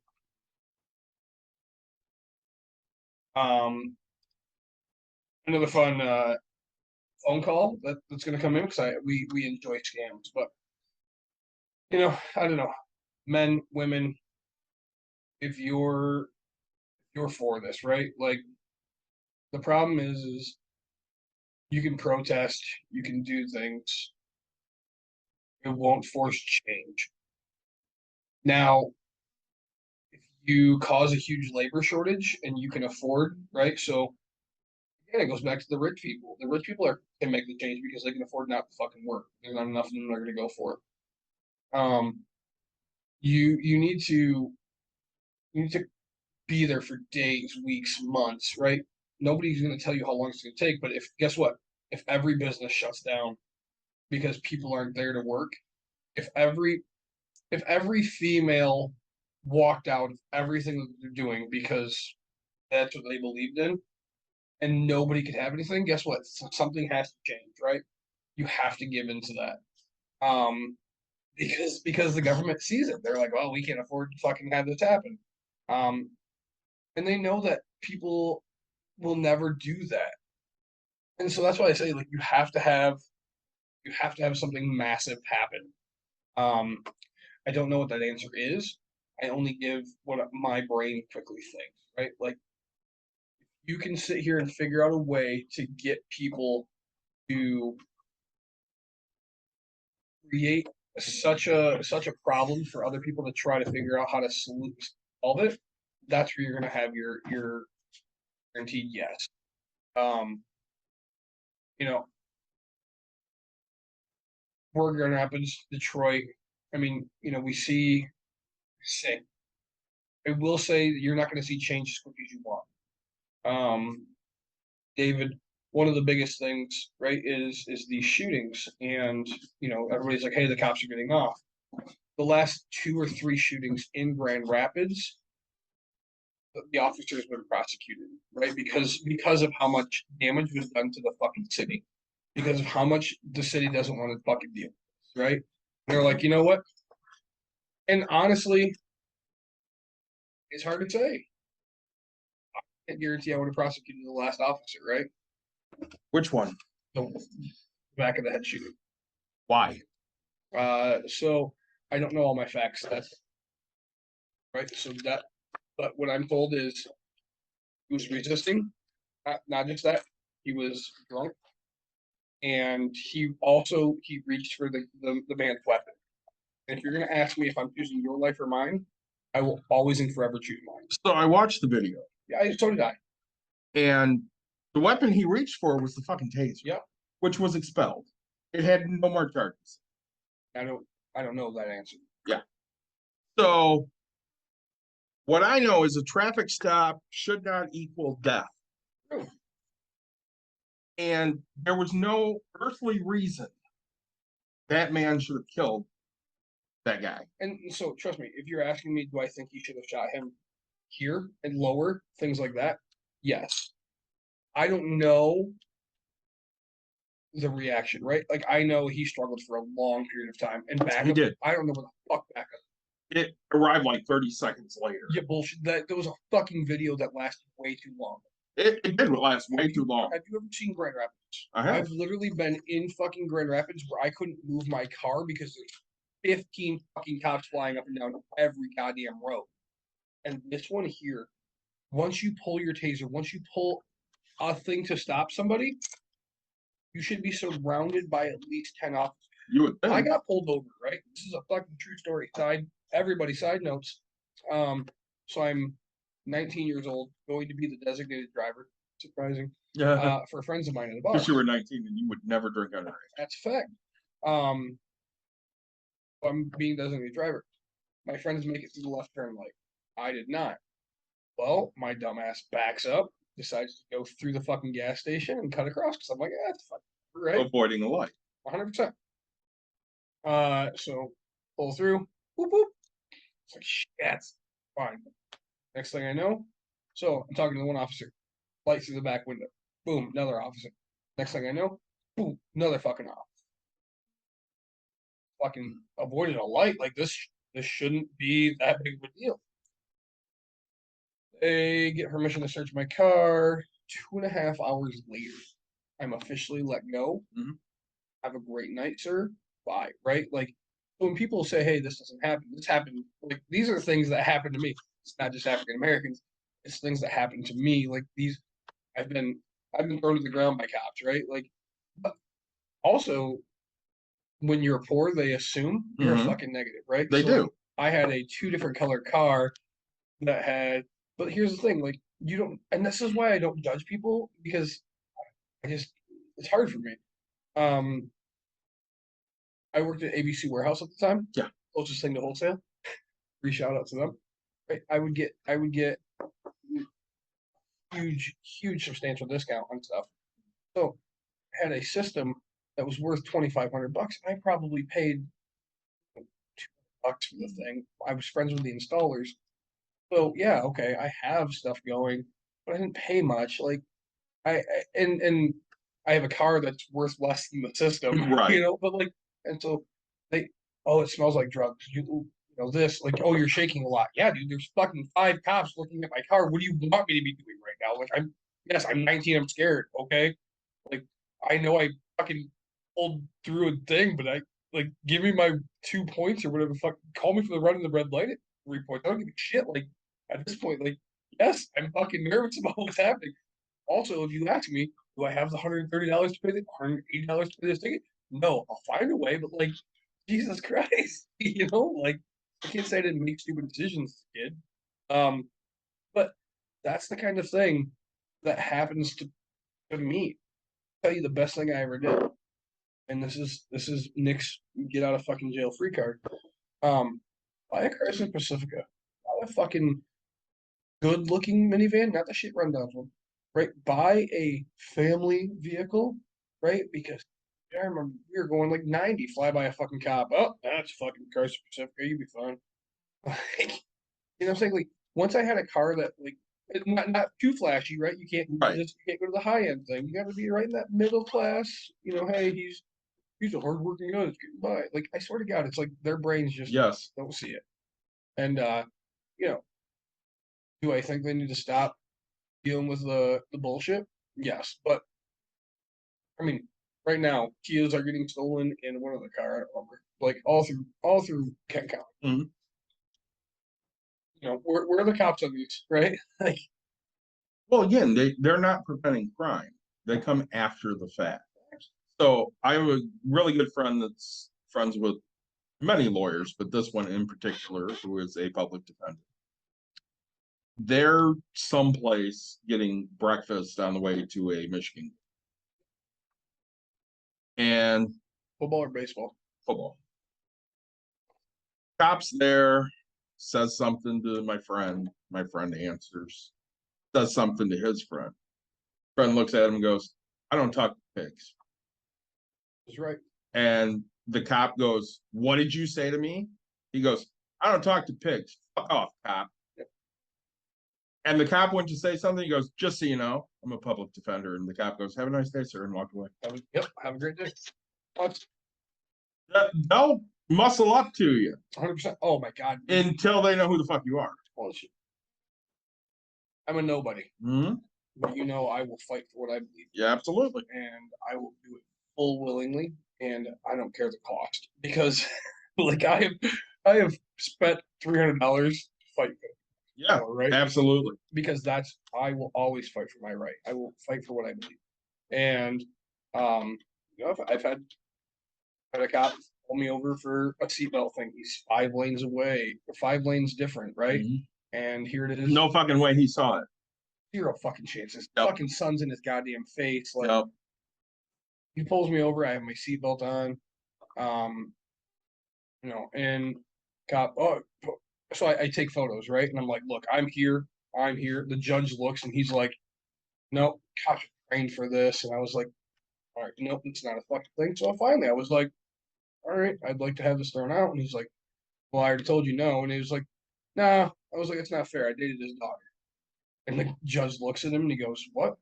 And I go, oh, he's getting back at me. I was like, I dated his daughter and he's not okay with that. Cop goes, sir, do you know this guy? And he goes, yep. And he goes, all right, case dismissed. Have a good day. And I'm like, Jesus Christ, like, don't sit here and play this game. Like, I will make it personal. But again, that was the same shit car. So, I'm not in a position to sit here and money shouldn't buy it to you. Your power shouldn't fucking be a factor, right? It shouldn't be, but unfortunately it is. Right, like, again, Trump, dude, that guy used his power. He was smart about using his power because, well, we talked about it. I think he was impeached 3 times. Twice. Was it 2? 2 times. Right? And nothing happened. No. Nothing fucking came of it, right? Like,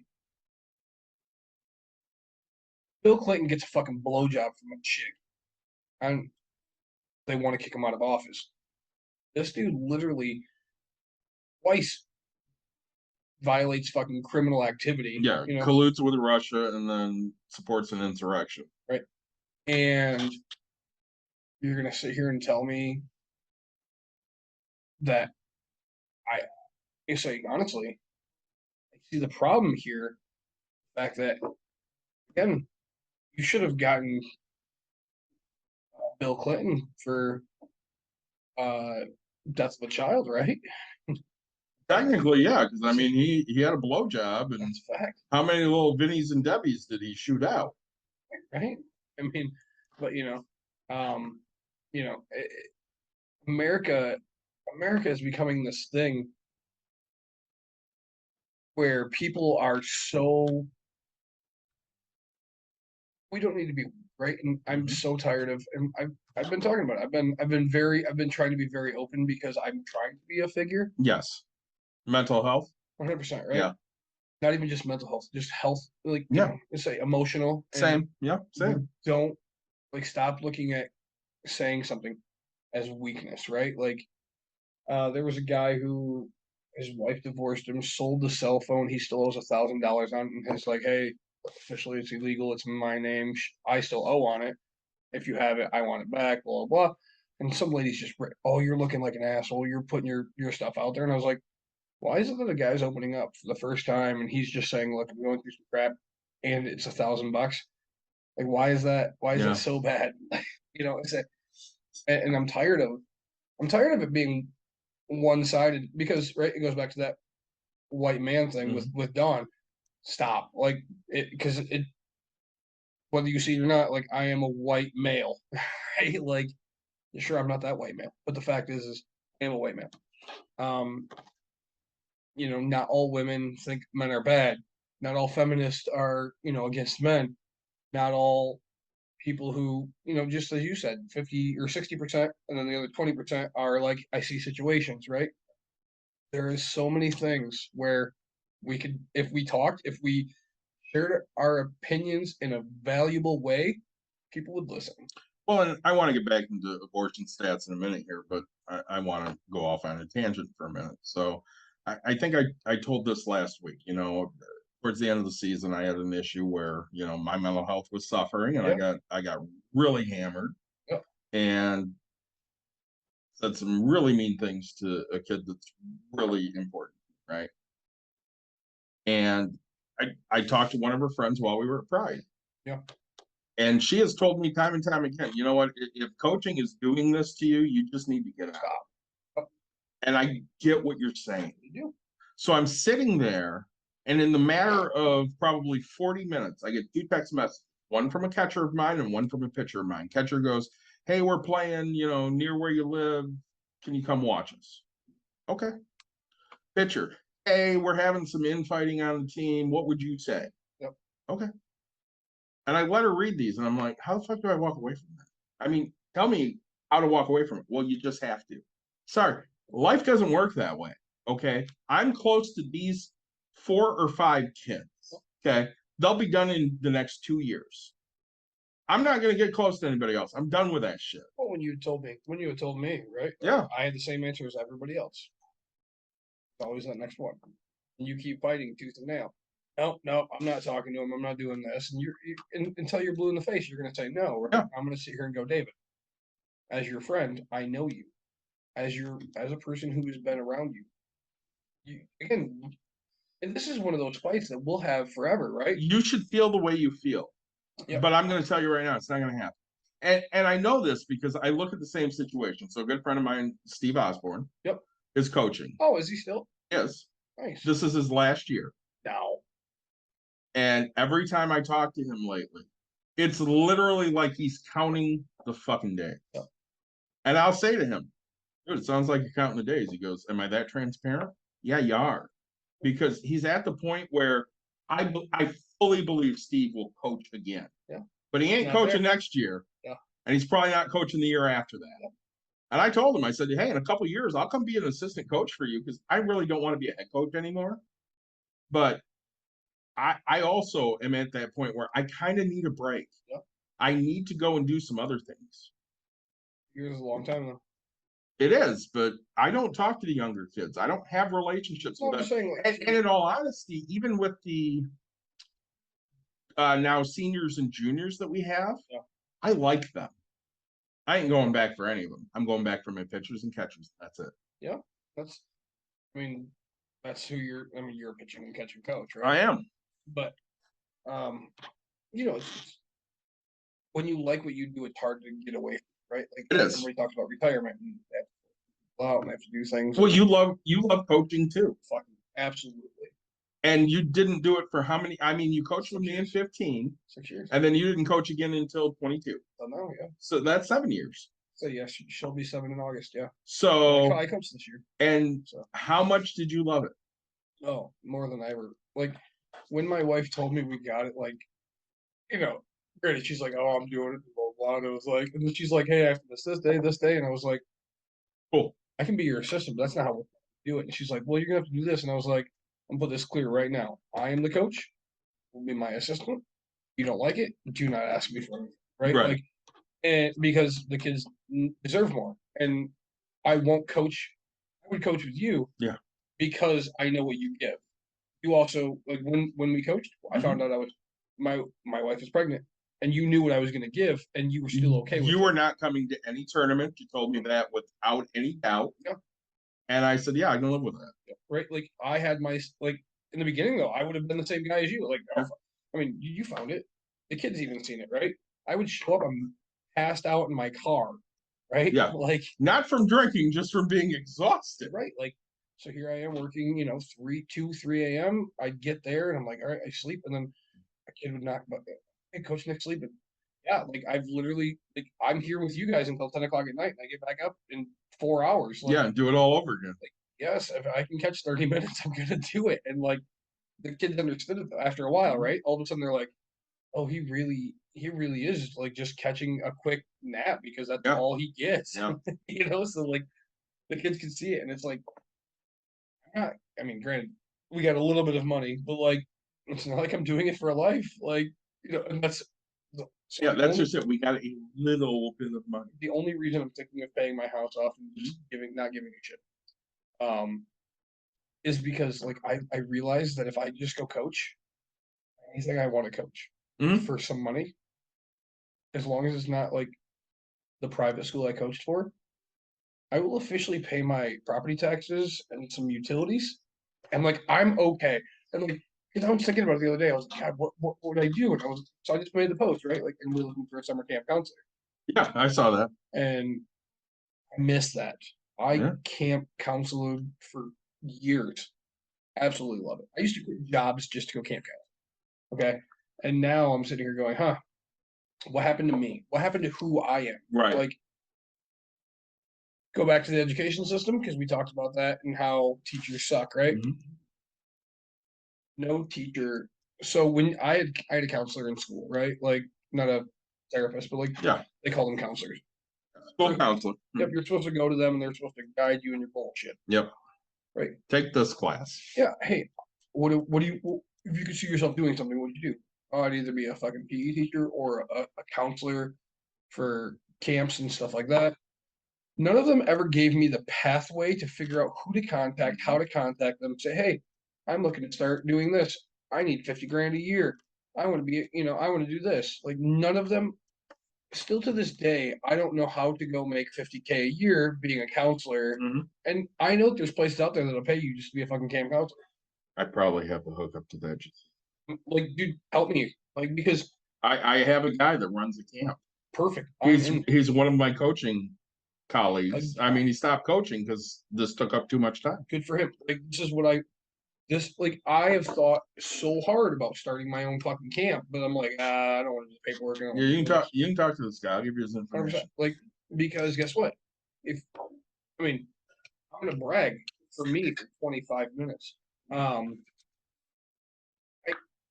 fun guy. And I'm like, I devote myself to these kids. I get out there and I play this big bodies game, a couple 100 pounds. Like, right, like Same. I have been voted best counselor, most fun. Like the kids, the things they get from me. But again, I'm also willing to share my opinions. And I don't want to call it knowledge, it's my opinions. I have one girl, she's in high school. Emerson goes to gymnastics, right? And we talk, and I'm like, I think school's a fucking joke. I think this is how like this is why they teach you just to like. She's like, oh, I was so bombarded last year with homework, and I was like, I think homework's a fucking joke. It is. I was like, you know what? School is 8 hours a day, which is equivalent to a job. And I was like, these people are teaching you that you have to work past your job. I was like, well, they don't tell you what jobs you're gonna have to do that. I was like, honestly, I'll tell you, I know a lawyer, politician, and there's a couple other random things out there that you'll have to do work from your like 24/7, my job, 24/7 type thing. I get paid shit. Fact is like there's things that you can do, but like normal, if you go work in a factory 9 to 5, you're a fucking just normal person. Your job 9 to 5. I used to work overtime. Yeah. A lot. You know when that ended? When they made you When they made me salary. Overtime ended because you don't pay me for that anymore. So Sorry. Yep. So I want to get back to some stats here. Yeah. In regards to abortion and Roe. So things that people may not know. 59% of women who seek abortions are already mothers. Yeah. 59%? 59%. Women who seek abortions are more than 3 times as likely to be poor. 49% are poor, while the national poverty rate is only 12%. Okay. So the national poverty rate is 12%, but 49% of mothers that are poor seek abortion. What is the poor line? Poverty is crazy 20, fucking low. 19, I think it's 19. Is it? Yeah. Really? Crazy fucking Yes. low. And then what is considered poor? Probably under 30. Okay. So I mean, that's just a guess, but sure. Again, if you look at, so Grand Rapids is an area, what would you say median rent is here? Median rent? Yeah, 1,500 maybe. Oh God, no. Well, Grand Rapids is a little different, but if you say Kent County, Kent County as a whole, 12. 12. Okay, so 1,200 average, right? Because I mean, you got some used and you got some. So you have to make 3 times that, right? Correct. So that's 3,600 a month. That's correct. So do me some quick math here, Nick, because you have your phone out. Yep. How much is that per hour? So you figure 160 hours. 3,600. Yeah. Divided by 160, 2250. You have to make at least that just to make your Just to be able to rent. But that's, I mean, right. And I fully agree. Mm-hmm. You can't go away from that statistic. But we go back to my problem with America. Back in the day, women at home, men Yes. for the majority. Yes. Right? You got the outliers. Until the 80s. Correct. Right? And then all of a sudden now it's like, oh hey, I'm a single woman, I'm a single man, I'm gonna do it on myself. Yep. Like, and so everybody wants the old numbers, but you have double the income, right? Like, so majority of people have double the income.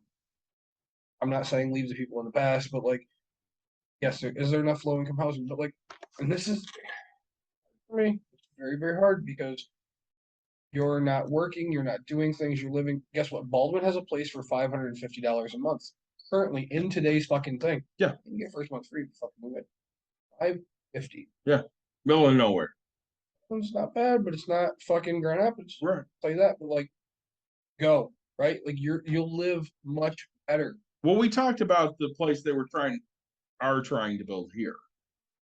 It's low income housing. Did I tell you? Yeah. Did I tell you how much the rent starts at? No. 1,500 a month. Is it really? Yeah, that's what I've heard. And it's low income housing. I don't know how that's low income. I couldn't afford 1,500 a month now. And I make good money. Anyways, back to my numbers. So average Yeah, rent. go ahead. Average rent in Kent County is actually I have 958 and I also have 13. So 5, 12, 45. Geez, right. Let's just go with 1200. So yeah, 1200. We're pretty on the market there. So right, like I think I don't know. I mean, 75% of women Yep. who seek abortions are low income. sure. 55% report a recent disruptive life event such as the death of a close friend or family member, job loss, the termination of a relationship with a partner, or overdue rent or mortgage obligation. I have two things. Oh. One is about where we're getting, Yes, which is this is from Forbes. right? Yes. Which is a very prestigious, Mhm. well-known magazine / newspaper. They're very credible source, Middle of the road. right? And people will say, "Oh, you're just making these." No, like this is health. Forbes magazine's been around for years. They've been. Yep. You can look up their statistics of. And this was published on Christmas Eve of 21. But I will tell you, so like now we have 55% of women. Yeah. And the fourth number in there, right, which was one that I said that I feel as a man, I deserve that right. I get it. You know, again, I will, and people like, oh, well, what? Like, I will take full responsibility for you and for that child the entire way. Yeah, but you're again the exception to the rule. But I also want to be. Yes. You have to be the change that you want. Correct. Right, and like that's what I tell people all the time. Like you guys say, "Oh, you're the anomaly." Well, Yeah. I want to be because I want people to be better. We do this show because we want people better. We look at people and we say, this is what you should aspire to. Uh-huh. But how many people really want to take that? So if we get 1%, we're happy. Case in point, Yeah. John said to me today as I was leaving, I think guys should recap the episode at the end. And I'm like, why? Because I've heard from people that you have a lot of good information, but it just takes too long to get to the good information because you guys are talking all the time about so many random things. And I'm like, yeah, we're doing a show. We're talking about what is interesting to us as well as giving information. If you don't want to listen to us for 2 hours, that's not my fault. It just is not my fault. But we've talked about that. Yeah. Because I think we should not recap, but like I think we need to figure it. So anybody listening that wants to help us out, we are looking for somebody to go through and take snippets of everything that's sidetrack. Right. And just say, hey, these are the This is what you need to hit. This is the point. These are the facts, right? And If somebody wants to do that for us, please reach out. we don't currently have the time or care. Well, again, we did an episode on Tuesday. And I'm like, this will be up on Wednesday. You know when it got up? No, it got up yesterday. Right. So I'm busy. I have other shit to do. like it's not that you guys aren't a priority, it's just that it's something we do for free. And if we were getting paid, we'd probably do a little more structure. Absolutely. Right. Like, But yeah, we do this for free. Because again, we want to impart our knowledge on other people because we want to bring everybody up. So here's some more stuff because I love numbers. Abortion legalization particularly helps young and Black women. Studies show that the expansion of abortion access reduces teen motherhood by 34% and teen marriage by 20%. And access to abortion increased the probability that women facing unintended pregnancies attend college and enter professional occupations. can you read that last bit? Reduced teen motherhood by 34% and teen marriage by 20%. And access to abortion increased the probability that women facing unintended pregnancies attend college and enter professional occupation. Right. So I mean, we talk about that with women and the money gap aspect of things, right? Like women don't make because people are afraid because they're like, oh, they're just gonna leave us, they're gonna get pregnant and go. Like you're 40% more likely to go to college and go into professional life, right? Like I mean, when you're poor, what do? I mean, honestly, when you're poor, you just keep doing the same shit over and over again. Free shit. Yeah. You know what's free? Baby making. Until you have to have the kid. Making it is That's free, fact. yes. The making it's free. having them, not so much. But again, 3% of people, right, are having abortions because they just don't want it. So Black women experienced a 20 to 40% decline in maternal mortality due to abortion legalization, which basically means Black women die 30 to 40% less because they have access to abortion. Yeah. Young women who utilize legal abortion to delay an unplanned start to motherhood by just 1 year realized an 11% increase in hourly wages later in their careers.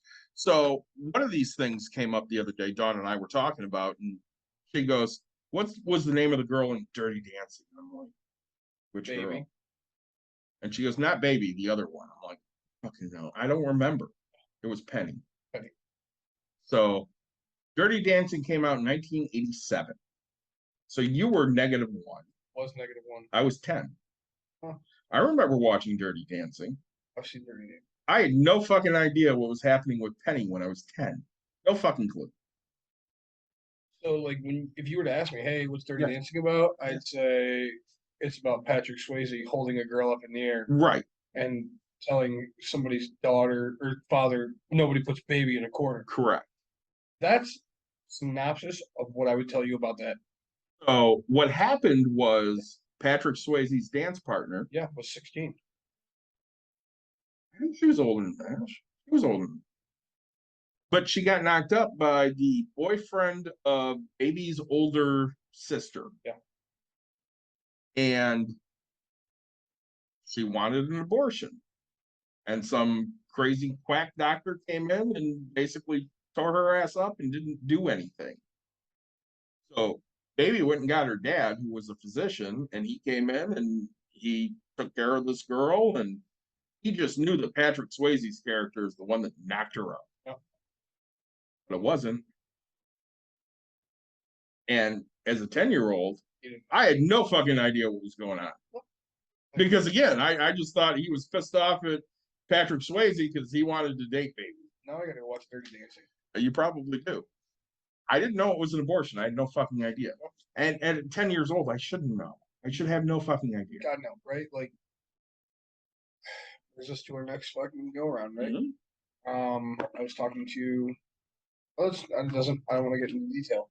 I was talking to a person I know, A person you know, yes. and telling me about where they live and how 12-year-olds are out smoking. Mhm. They're out doing drugs. Yep. They're Having sex. they are like Yeah. they're sexually active. Yep. Stop being me, right? Stop being the stupid fucking kid. Like, and again, when you're poor, you find that far more often, right? Because guess What else do you have to do? well, your parents aren't around because they're busting their ass. Right. They have to make a little bit of money to get some fucking food on the table and keep a roof over your 100%, head. right? So, like, you know, I have a friend who is very well off as a fucking nanny, right? Mhm. They go to private areas like schools, things like that, right? So somebody is guiding their life to be in that upper echelon of life. Yep. Where, you know what the fuck? Trailer park people, like, they play at the fucking playground that's provided if there is one. Yeah, at the trailer park. Right, like, Yeah. they don't fucking leave. Or guess what? Like, yeah, sure, there's people, like, there's theft in everywhere. Where you're most theft. Like, again, there is crime everywhere. Poor people don't have choices. So they make bad decisions. Right. And you know what? When you get to a point where it's better to go to jail because everyone makes a fucking. What do they say about jail? 3 square meals a day. 3 square fucking 3 hots and a cot, baby. Yep. Guaranteed. You got a place to sleep. And 3 fucking meals, right? So there's some people out there who literally, why not, right? Like, How many people that get out of jail go commit a back in. crime to go back in? Right? Because this life is completely different. So So again, you can look at a movie because I love movies. Yeah. Shawshank. 100%. Red gets out of jail and is ready to commit a crime to go back because he doesn't know how to exist outside of jail. And I'm the first to admit. I looked at a property when I was very new into real estate. Mhm. I thought it was gonna be big time. It's probably 8 units. And this was when I say it's 1 bedroom, I mean it had enough to fit your fucking twin size bed. It had a stand-up shower and a toilet you and I couldn't fit on. And I mean that in a nice way. These were fucking shit. When I say 7 units, like, but the guy comes to me and he's like, hey, he's like, I'm gonna be honest about it. Like, people who are coming out of jail, getting in back into the system. So like a halfway house or something. Kind of, yeah. And I was like, yeah, that's fine. And then I like myself because I know emotionally who I am, right? Like, what I will tell you going through those, I should have bought them, not to help the people, but like people had nothing. And Yeah. and I'm not meaning it in a negative way. Like, this couldn't destroy anything because Right. like, guess what? Once like, and he goes, look, you have to be on them. You have to do this. You have to do this, this, this. And I was like, I'm not a fucking babysitter. Like, and right, like they just that's what they had. And I think there needs to be more of that type of stuff out there. Oh, absolutely. Like, but here's my tip for the day because I try to give one every once in a blue moon. Nick takes felons. Yep. Okay. Most do not. Yep. Okay. If your felony is new, a tough one for me. Felony is older. Does it depend on the felony? Okay. Yes, it does. And I'll be honest with you. So I mean, if it's a rape, you're like, yeah, no. Pass, right? Like Right. if it's sexual assault or if you're a child molester. Yeah. I have other families that come in and I need to. Yeah, you need to worry about them. I care about those more than I care about you. That's Yeah. just an asshole way to say it. But if like so I almost reached out and I didn't. So here's the red flag. Stop doing this, people. Okay. Person goes, hey, I'm looking for a felony friendly landlord. I'm looking for a new place. All right. Keep reading. I need a place ASAP, blah, blah, blah. Oh, so like when you need a place yesterday, there's a reason for that. And you 99%. There's a It's 1%. not good for There's you. 1 fucking percent. Okay. There's 1%. I'm not willing to risk my whole fucking stake on 1%. Okay. I play fucking roulette. I don't play inside numbers very often. I do once in a blue moon, but like I play black and red because that's 49. Right? Yeah. I like to live dangerously at 49% Yeah. fucking chances. Again, we're gamblers, but we're gamblers in the right way. Somewhat educated. Yeah. Right. So, but if this person would have said, hey, and they said, hey, my felony's 10 years old, blah, blah, and I was like, that's not bad. I don't, and I've done it before. Here's an example. I don't have any names because I don't remember the person. Person comes to me and they're like, hey, we want to look at the place. Yep, blah, blah, blah. Everything passes. And they're like, hey, I have to be honest. I have a felony. And I was like, that's fine. Because my brother doesn't listen to this. My brother is a felon. Okay. Okay. Yeah. Fine. My brother's a great person. I would agree. Awesome human being. When he was young, did stupid shit. So, I my have a friend that's a felon. Nothing wrong with that. brother was a renter Oh yeah. of mine. Yes. So, right, like Wait, he used to rent a room in your house. that too, right? Yeah. But like, so the couple was talking to me, and they're like, "Yep." And I was like, "Hey, how old is it?" 11 years old. So, no big deal. Honestly, back in your 20s, completely different person you are in your 30s. Because at this time, like here I am 36. You're not the same guy you were at 22. I mean, no. I like to think I am, but I'm not. I'm going to turn 45 next Tuesday. And I'm not the same guy I was at 36. It's crazy, isn't it? I'm not the same guy I was at 41. Well, yeah, I mean, you've gone through a lot of different things, but so that being said, right? Like, and so the person's like, oh, "Hey, I'll just pay you 6 months ahead of time." Again, red flag. And I was like, "Look, man, I don't need your money out front. I don't want your money out front. I actually prefer payments monthly. And so I've never done this before, but I did it. I said, look, I have to run your background, have to do everything. Yep. And if everything you've told me to this point is true and nothing else pops up, nothing's different, nothing's changed, consider your guys' place. Yeah. And This is not going well, is it? right. So then, I was like, hey, you have a place. Like, I'm glad to shake your fucking hand. I will look at you no fucking different. Yep. Like, and so we go, and he's like, finally I talked, and I was like, and he's like, no, let's just do this. And I was like, look, never done this before, but if you pass and you're not lying to me, because I don't fucking deal with liars. You and I both know this. Yes. Don't do it. Don't lie to me. Same. Don't lie to me. Don't fucking come up point blank honest. Sometimes I don't want to hear it, but and he goes, and I was like, look, if you're telling me the truth, absolute truth, nothing comes up, I'll refund your fucking money. Mhm. Right, for your background checks. Anything doesn't pass, you're paying for it, and I go run background. Felony 6 months ago, felony fucking year and a half ago, blah, blah, blah. And so called him because I'm not afraid, like, I'm not going to text you. I'm going to call you. Right. Hey, this is what I found. This is what it is. You also owe this. You also owe this. It's not going to work out for me. I'm sorry. And advice I'll give you is do not lie to the next person. Right? Like, you promised me till you were blue in the face. And I also gave the benefit of the doubt because I said, Yeah. look, and they promised me that I wouldn't find anything. They promised me that this would happen. Like, they're like, no, this is the only thing you'll find. It's like, and honestly, you have so many other things that came up. If it would have been it, I would have been the guy. I would have been the land. I'd still be their landlord today. Like, Yeah, but the problem is, Yep. if you lie, Yep. that just blows everything out of the water. One of my best friends, okay, Mhm.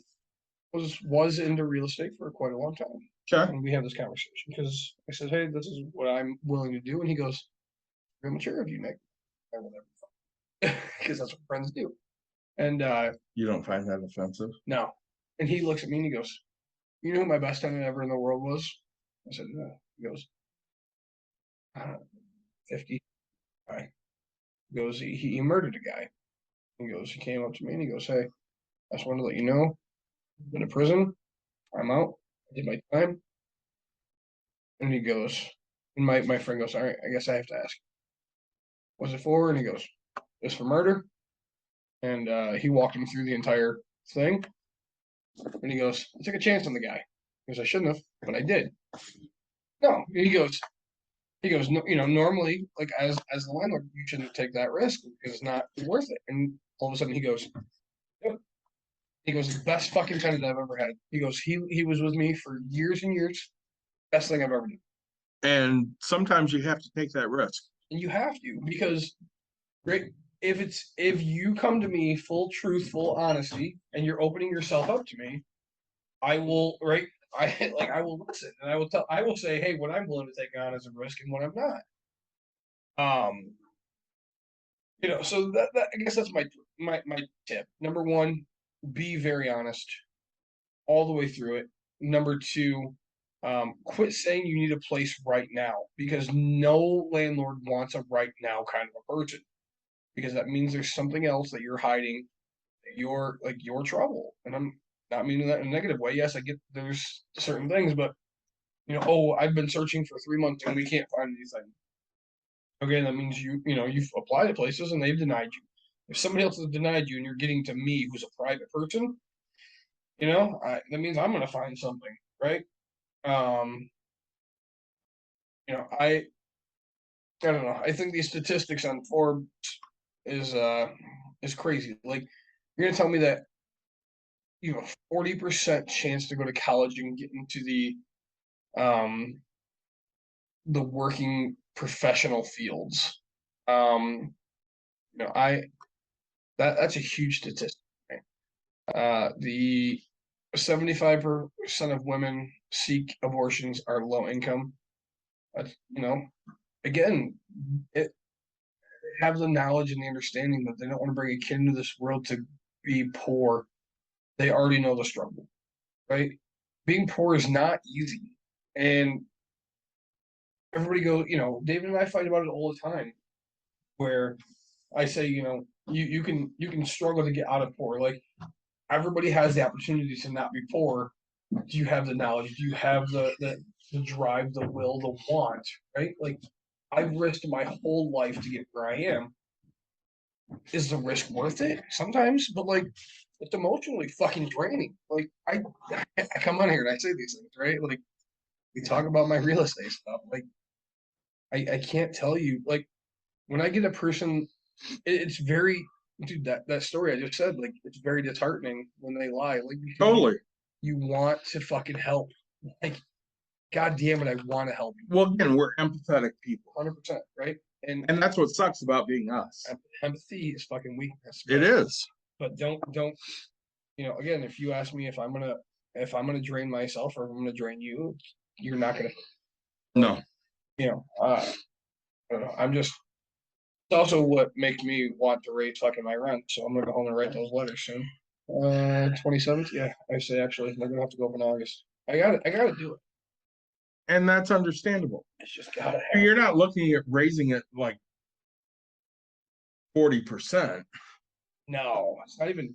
God, it's 5. Yeah, exactly. Like, it's it won't. I think at the time I might do a fair raise because it's been a while.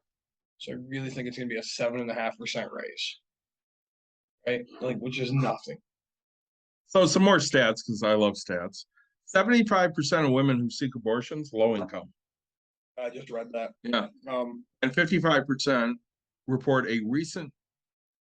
Yeah. Oh, we We read did both that, of yeah. those, didn't we? Because we Look talked at about me. the relationship with partners Yeah. and stuff. And then we went back to the 40, 28 or to 40%. They go into college and go into the professional fucking Yeah, that's great.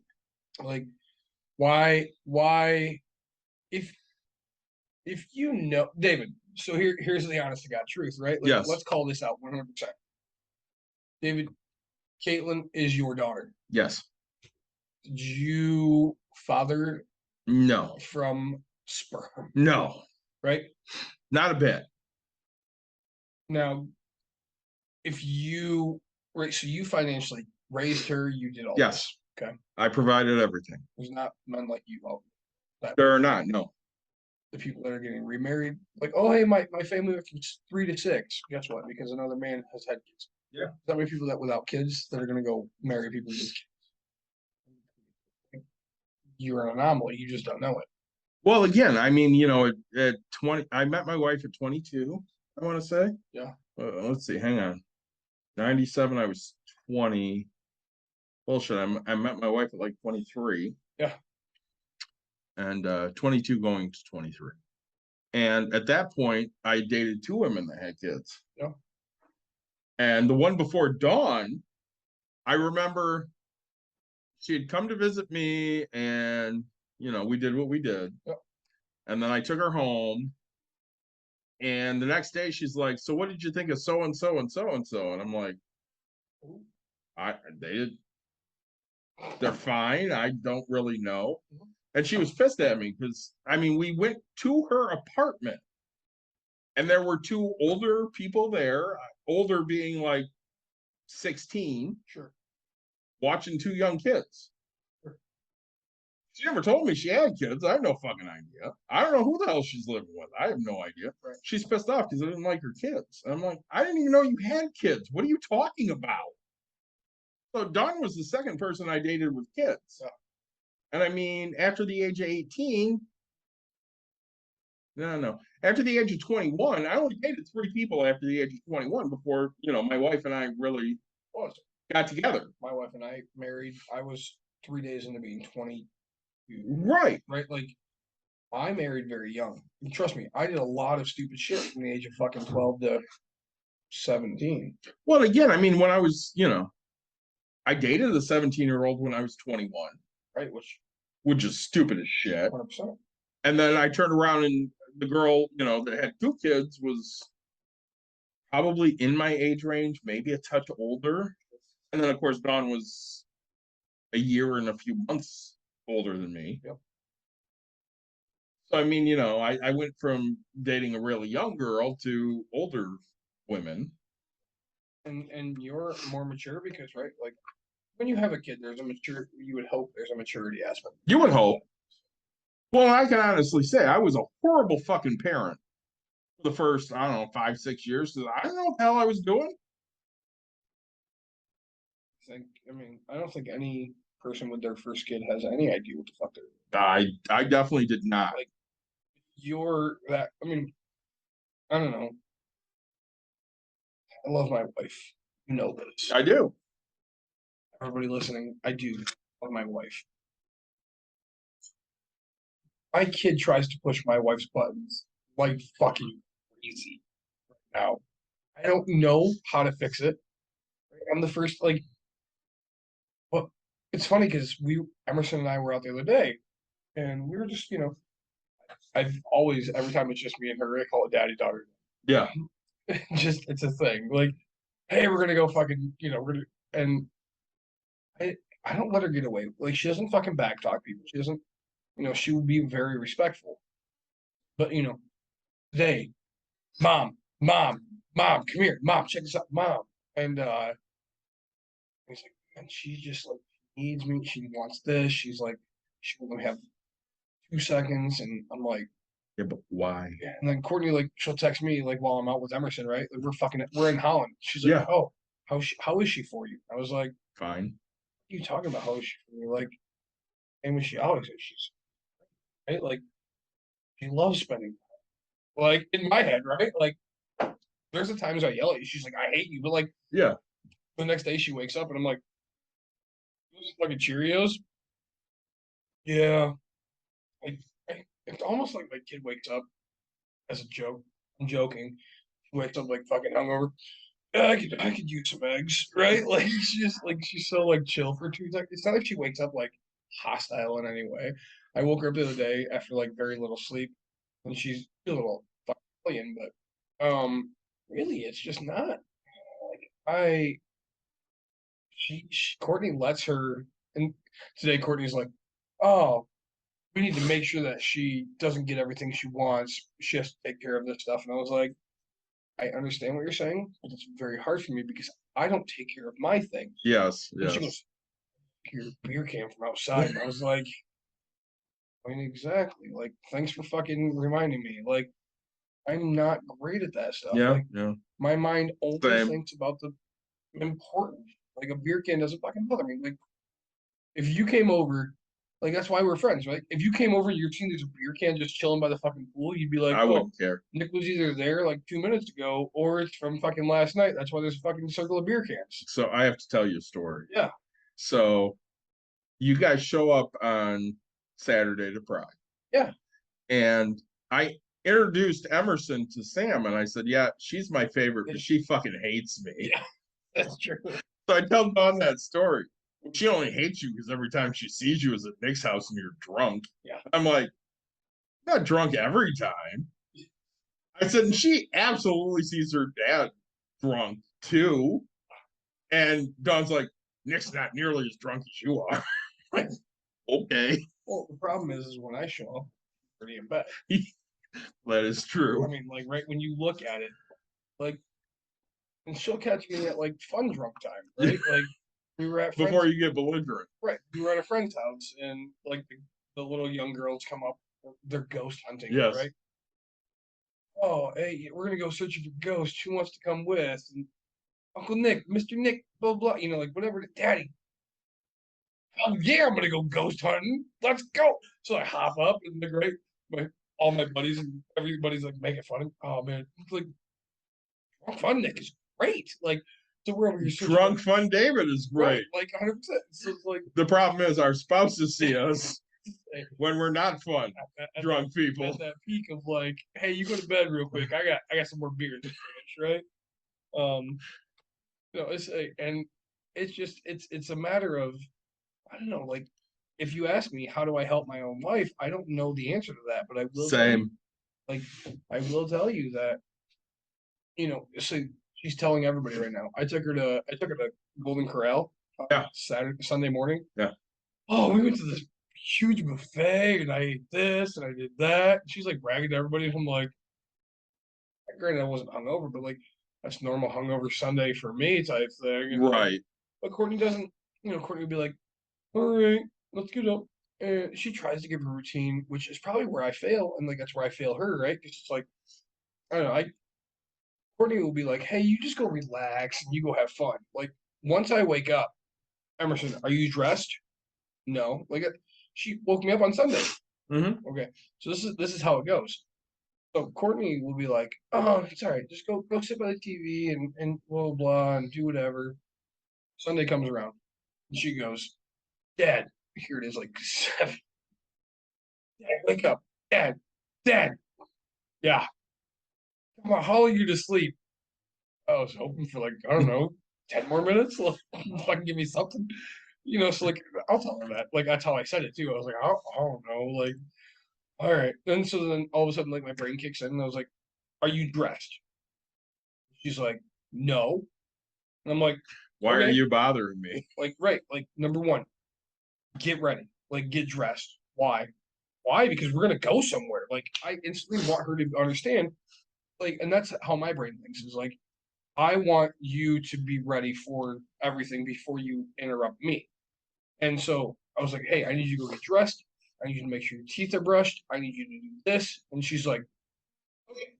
I lay there for a couple seconds, stuff. He goes and does a couple things. Dad, what? Come on, where are we going?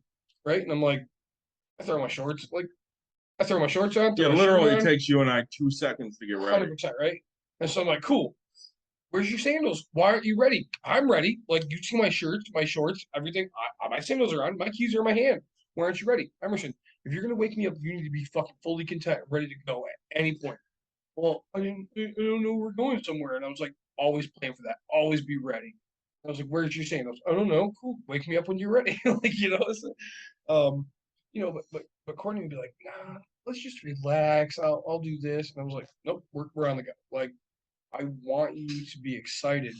And I don't know, Courtney gives me crap for that sometimes because it's like, oh, you just always buy her love or do whatever. And I'm like, no, like if her expectation is me to spend time with her, I want to fulfill that expectation. That's my daughter.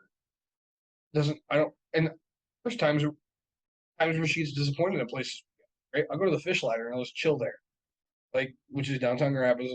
It's called the fish ladder. It's like a little dam, and then during salmon time, fish jump up it. And so she'd be like, she'll sit there for a couple minutes. I'm like, hey, and Dad, I'm bored. All right, talk about this. Look at the view, take in life, understand what's going on. It's not like everything we do is, like full fun activities. And there's also a problem that I'm hungry and fat. So like we went to Craig Hughes the other day That will happen. because I'm like, and I understand that like buffets. I realized the other day why I like buffets so much. I don't have to wait for my food to get cooked. Yeah. It's already done. So we went to Craig's Cruisers because I'm like, hey, let's go to Craig's Cruisers. And she's like, okay. And then she's like, hey, let's go do this. And I was like, nope, we eat first. If you eat good, then you can go do activities. Which I've already bought in the activity card and stuff like that. Of course. Because I know. And I'm like, hey, these are my expectations. So I set the expectations ahead of time of what I want, what I need. And then honestly, everything else after that is your freedom. Right. And with a buffet, like it keeps her entertained. I can eat because we're both it's ready. We're both eating. We're not waiting.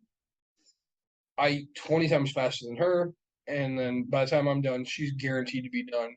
I'm full. Can I have ice cream? No. I need you to eat this. Well, I don't want to. Fuck it. I don't care. We don't have to do activity. We don't have to do these things, right? Like everything I do, I entice her with a why and how, right? Mhm. Like how do you earn what you want? How do you get what you want? And why am I doing it? Body needs nutrients. You eat a salad. You like salads. No, I don't. You eat a salad once a week, guaranteed. Like twice, like whatever it is. Yeah, okay. Well, so like kids don't remember what they like, right? Mm-hmm. Hey, there's lettuce. There's also ham. I don't like ham. I know that. There's ranch dressing. Oh, I do like ranch. You like eggies on your, we call them eggies, right? They have hard boiled. You like eggies on your salad? Yeah. Hey, they have pickles up there. What pickles? I like pickles, right? And I'm like, see, exactly. Like, you'll get it, you'll understand it. And so I don't know. We had that same problem when so I am not a patient person. Really? Very much not. But like when Emerson was born, I would just sit with her on my chest, take deep breaths. Mhm. Courtney is an anxious person, Mhm. which I'm not anxious. I'm like understand how to make so like she would cry with her and do this. She's like, I don't know how to get her to stop. Don't ever tell a woman to relax. I'm like fucking the kid can feel it. I'm like, she passes out on my like there's a million photos of like because again Yep, seen it. I was working at 3 a.m. Yeah. 2 a.m. All right, both of us are passed out. Like, and she's like, how do you get to do it? And I was like, I just take deep breaths and we're both out in 2 seconds. Yeah. Like, so, oh man, I wish you would have given. So the process. So You're back on that. can we vote that? Oh shoot, can we vote that out or what? So what you can do is, if you're in the Grand Rapids area, tomorrow you can go. Kent County. Well, I mean, Kent County's big. It's the Kent County prosecutor. It is, but if you're in the Grand Rapids area, Yeah.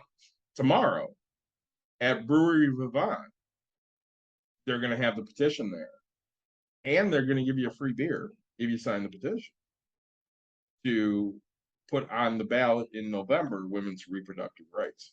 Oh, okay. So I've already signed that. I can't sign it. You can't sign it twice. And I can't sign it in Kent County because I'm Ottawa County.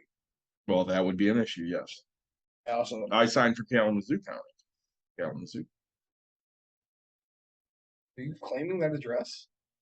That is my permanent legal address. Really? It is. Huh. All right. That's what my license says. That's I live at. I'm not going to give the address. You almost did. In Plainwell, You do. which is the last. Known address. So. Well, no, it's the northernmost county road in Kent County. Yep. It's the last county road in Kent County, or Kalamazoo County. Okay. Yeah. Huh. So that's my address. I filled it out. So when I did it at Pride on Saturday, and I get up to the girl and I said, "Hey, do you got Kalamazoo County?" I said, first, I'm like, "What is this for?" And she tells me, I'm like, "You have a Kalamazoo County?" And she goes, "Let me look." And she flips through and she goes, "I'm out of blank pages." "Hey, Mom, can you give me a blank page? We need Kalamazoo County." And Mom's like, "Yeah, I'll go get it." So she leaves to go get it. I said, "You got Kent County?" And she goes, "Yeah, I do." I said, "Good. Caitlin, sign that." Yeah. And she goes, "Okay." And she signs it. And then Mom comes running back. I said, "Honey, you don't need to run. I'm not fucking going anywhere. I'm gonna be here a while. Yeah, I'm waiting on you." Yeah. So I filled it out. Yeah. Right. Emerson. So multiple things about Holland Pride. Mhm. We had a great time. It was a really good event. It was actually very good. So I get hit up, right? First thing is we're walking down the street. "Hey, sir, you got time to sign some petitions?" And I was like, what are they for? Because I always listen. Yeah. One is women's reproductive rights. And I was like, and he listed 6 of them. Yeah. And I was like, all right, let's talk about this. Because I will not sign without your, if you don't know what I'm signing, Yeah. I'm not signing. Okay. I will read it so I know what I'm signing. Here's the thing.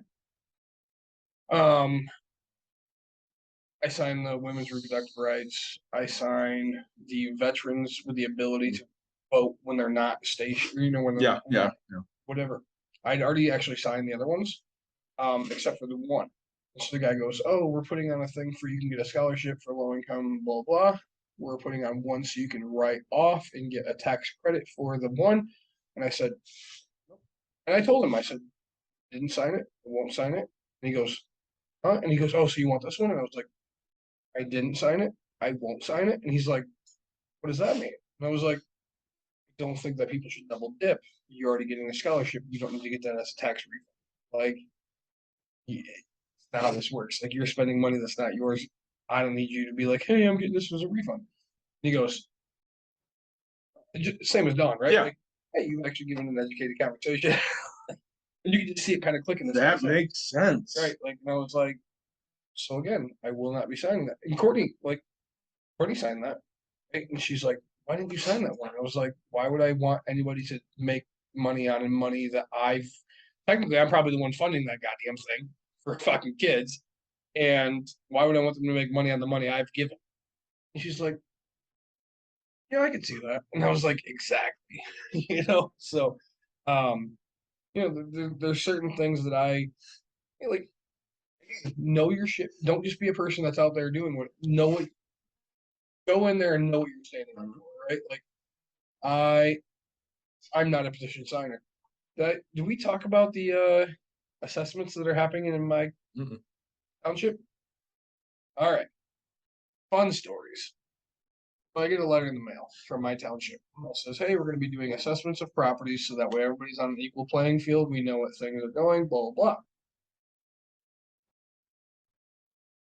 My wife and I got into a big argument the other day prior to this, or maybe it was just after. We had a vote, right, for raising taxes on non-owner occupied properties. Nope. And as we were walking in, I said, "Hey, make sure you vote no." Right? Ha ha ha. So I vote no.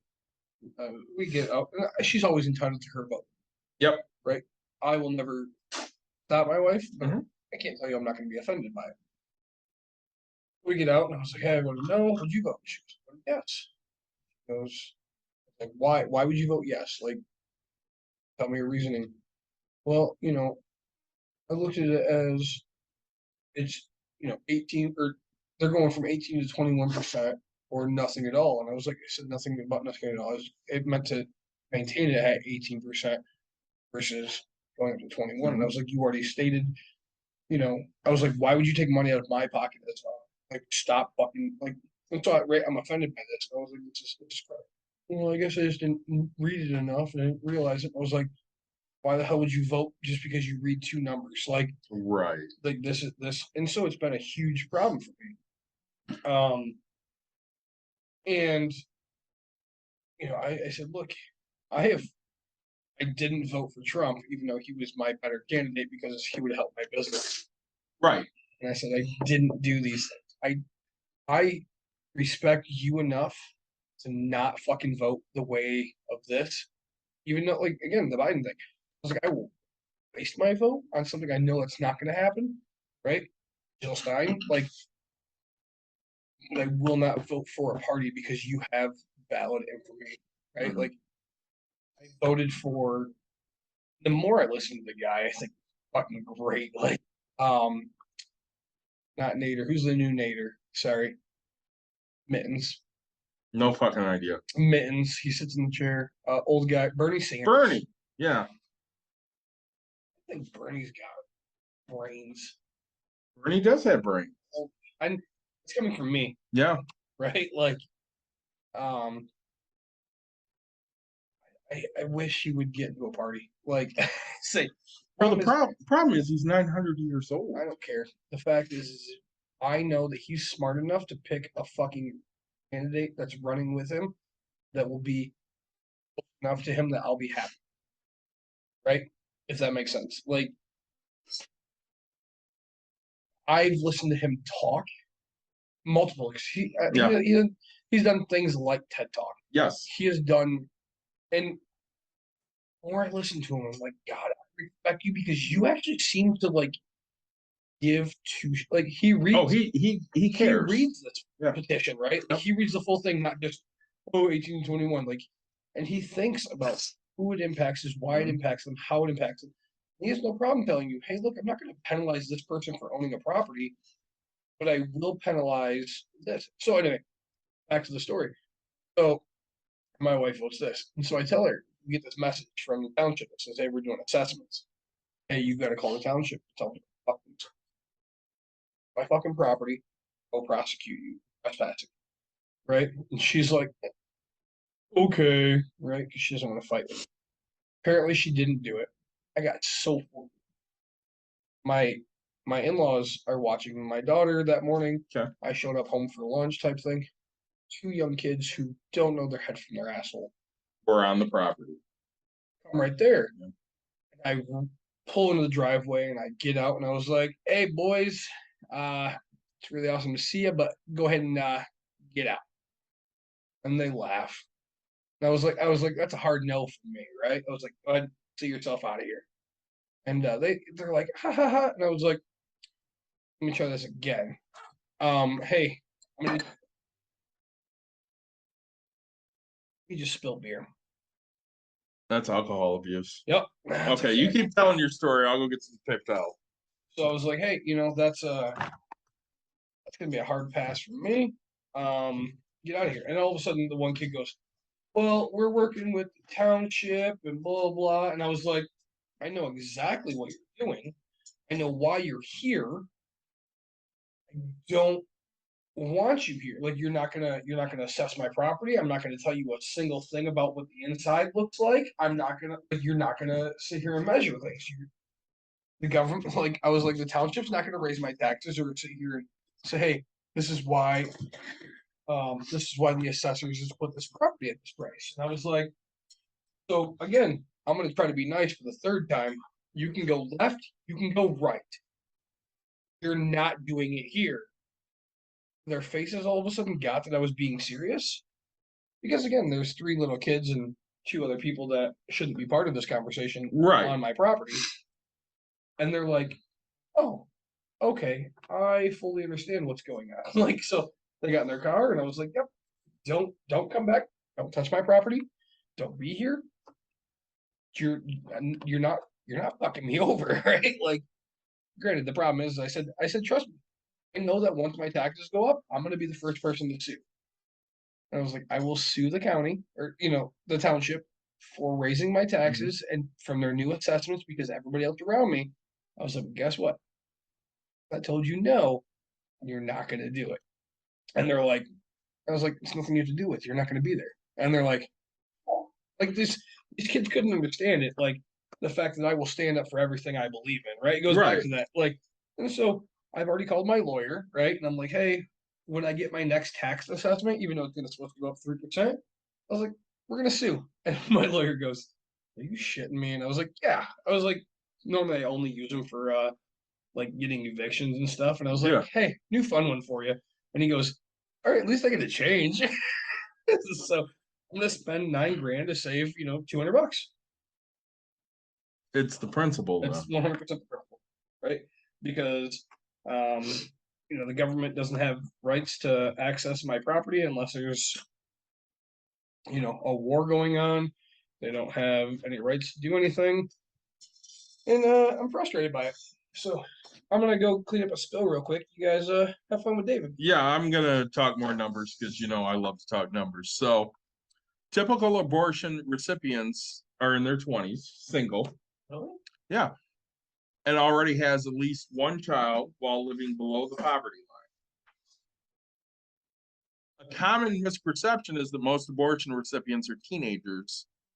And when we look at survey data from 2008 to 2014, the estimate is only 12% are between 15 and 19. Okay. Which again is in the vast minority. Okay. Same percentage as women who are over 35 is the percentage of 15 to 19. Okay. So we're at 12% either way. 60% were in their 20s, 55 not married or living with a partner, 49.4% were below the poverty line, 59% had at least one child. So you're looking at 50% of the people that have abortions are below the poverty line, which, because we like numbers here, I'm going to look that up. What is the poverty line? So 2021 poverty line guidelines for the 48 continuous states. With one person in the household, it's $12,880. Oh. 2 people, Nick, it's $17,420. You have 3 people in your household, Nick. You want to know how much? $21,960. Jesus. So, I mean, literally no fucking money. Oh. Okay.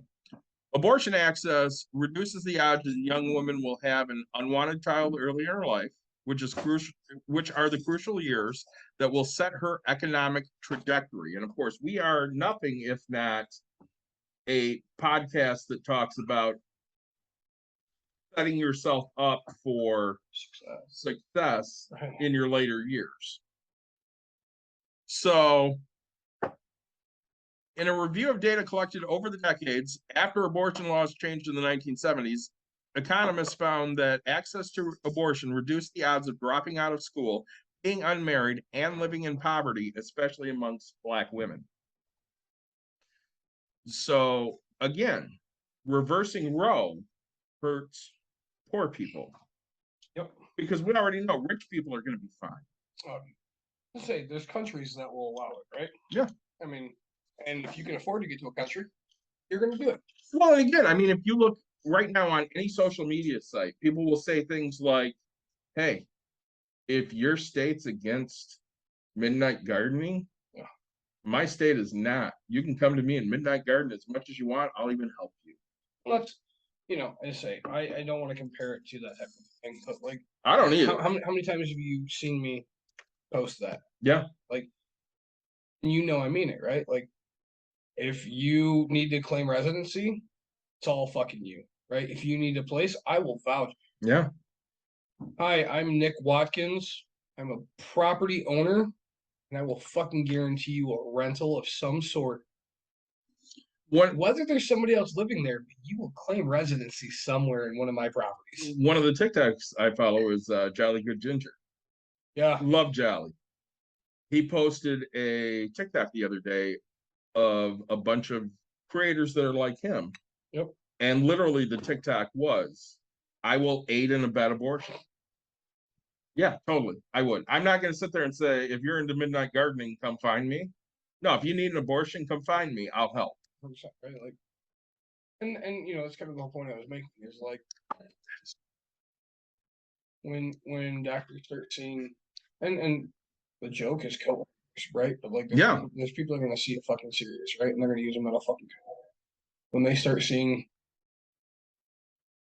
medical problems because somebody used a coat hanger to try to make this happen, it's not ending your life. It's like, Jesus, man. Well, again, I mean, you talked earlier about where am I getting my stats from? That was from the Washington Post, just so you know, people. We're not cutting off abortion access here by saying no more abortions. We're cutting off safe abortions because people are still going to get them. 100%. That's exactly it. You're not stopping an abortion. You're just stopping a poor person from getting a safe abortion, which just goes back to you don't care about poor people. Yep. And, I mean, you don't care about anybody in general, right? Like, we talked about it, 80% of people are okay with it for circumstances. And I think, again, if you're 3 months or, if you're third trimester and you're about ready to deliver the baby and then you decide you're having an abortion, yeah, I'm going to judge the shit out of you. I'm the first to admit that. I will. Like, I'm not, at that point, sure, I have a problem with it. But, again, I don't hang out with those people. I don't talk to those people. Mhm. And that's probably a 1/1,000,000th of a percent of people that are going to be like, and guess what? 99% of those people, 99.999% of those people are going to give it up for adoption. Well, which is okay.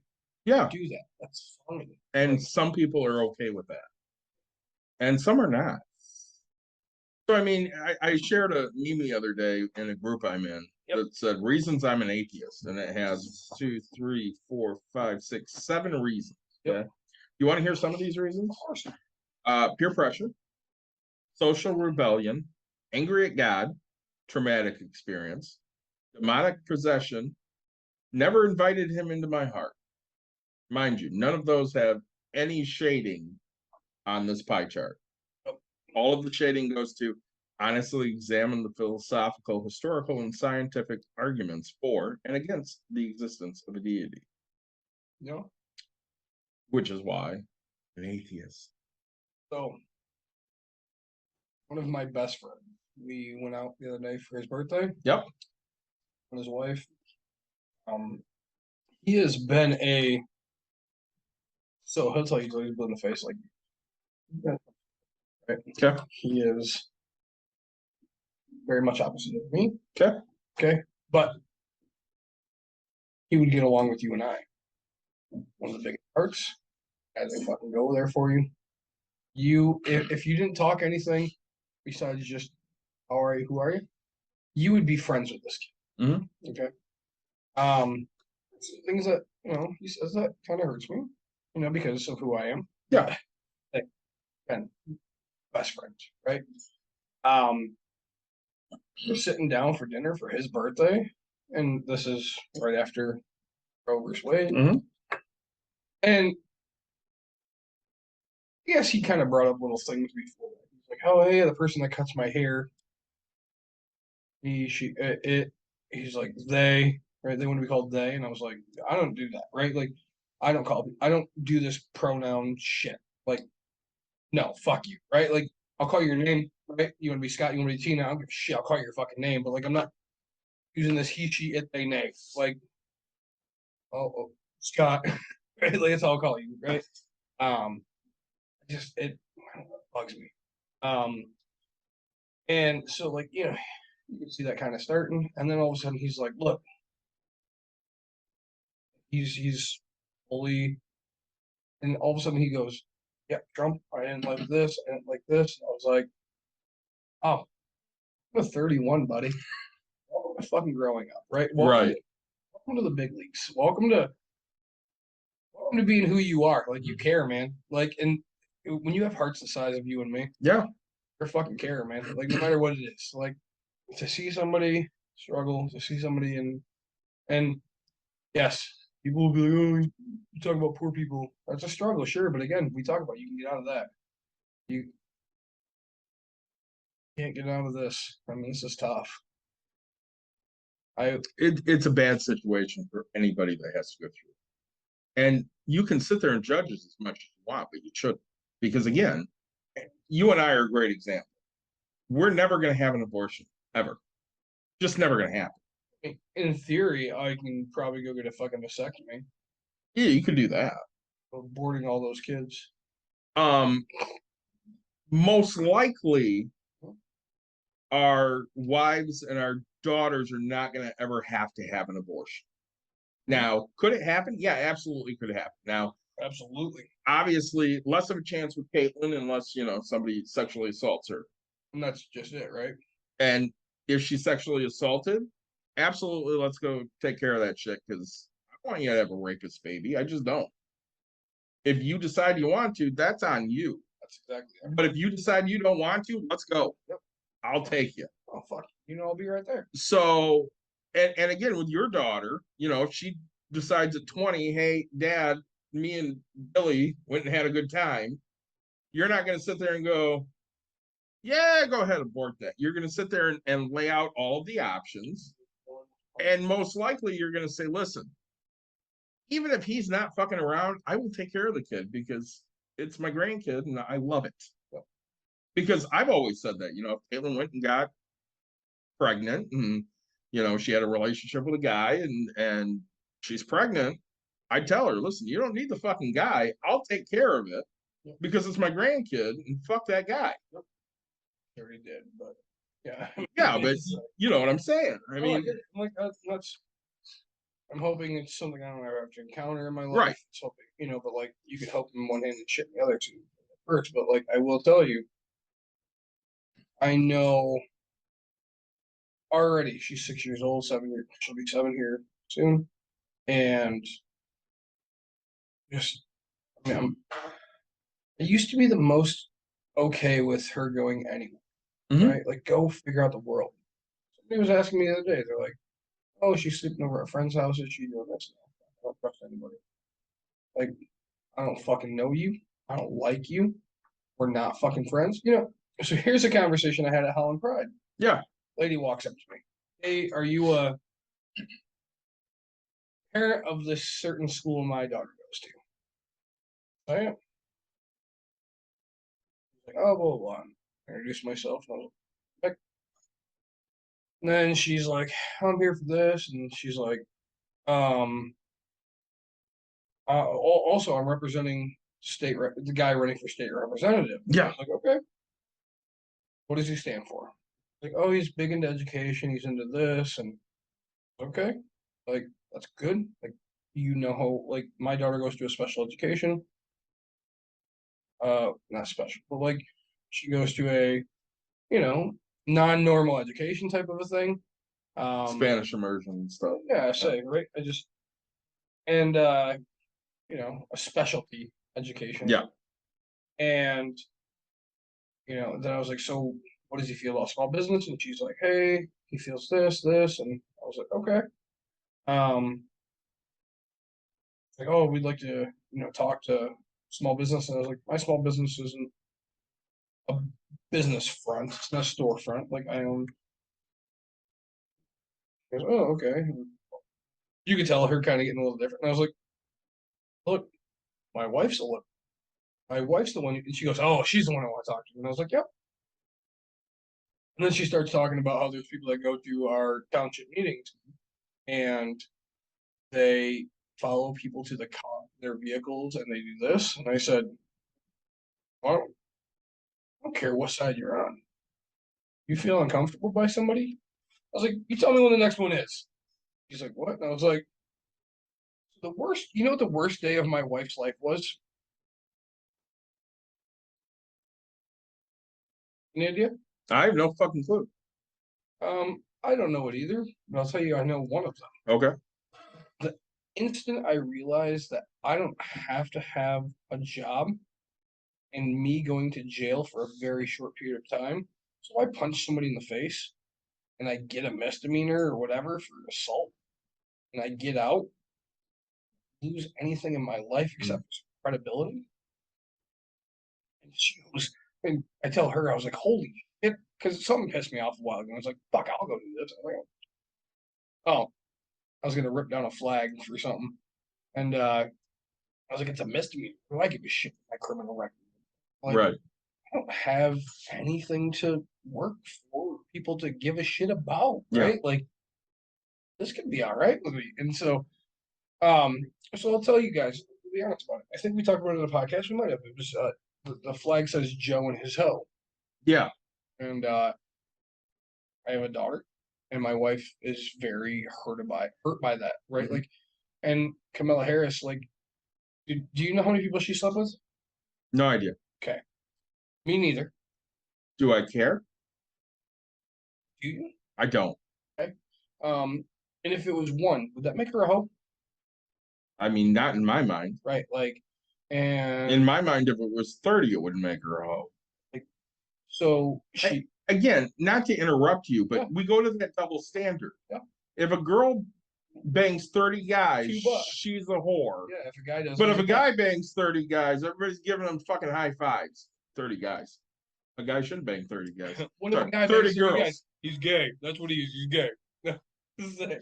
But again, if he bangs 30 girls, everybody's giving him a high five. Double standard, go fuck yourself. Anyways. No, so like right, so I was like, man, it's really getting my wife. Here I am drinking a little bit. I was like, fuck, I'll go do it. I was talking to some people I know in some fields I know. Again, I have a lawyer. Like, all right, you know, tenants constantly say Yeah. I'm gonna hit my lawyer up. They don't have a fucking They don't have lawyers, right? yes. You know who has a lawyer? You and I have lawyers. Right? Like, I have a fucking lawyer. Okay, so I'm like, oh, I'm talking to people, and my friend that works for a place that deals with criminals goes, rip the flag up, but leave it there. He goes, Steph will get you a felony. Vandalism will only get you a misdemeanor. I was like, holy shit, balls! Like, this is why I talk to you, right? Yeah. I was like, a misdemeanor? That's fucking nothing. Like, who gives you shit? So then I was like, have you seen my truck? Biggest fucking redneck piece of shit. But so then I was like, all right, I have freedom of speech.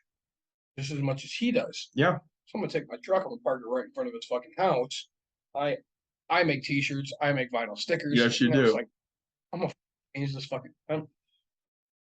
most derogatory shit. Have an arrow pointing to this guy's house, right? Like with my fucking beat up truck.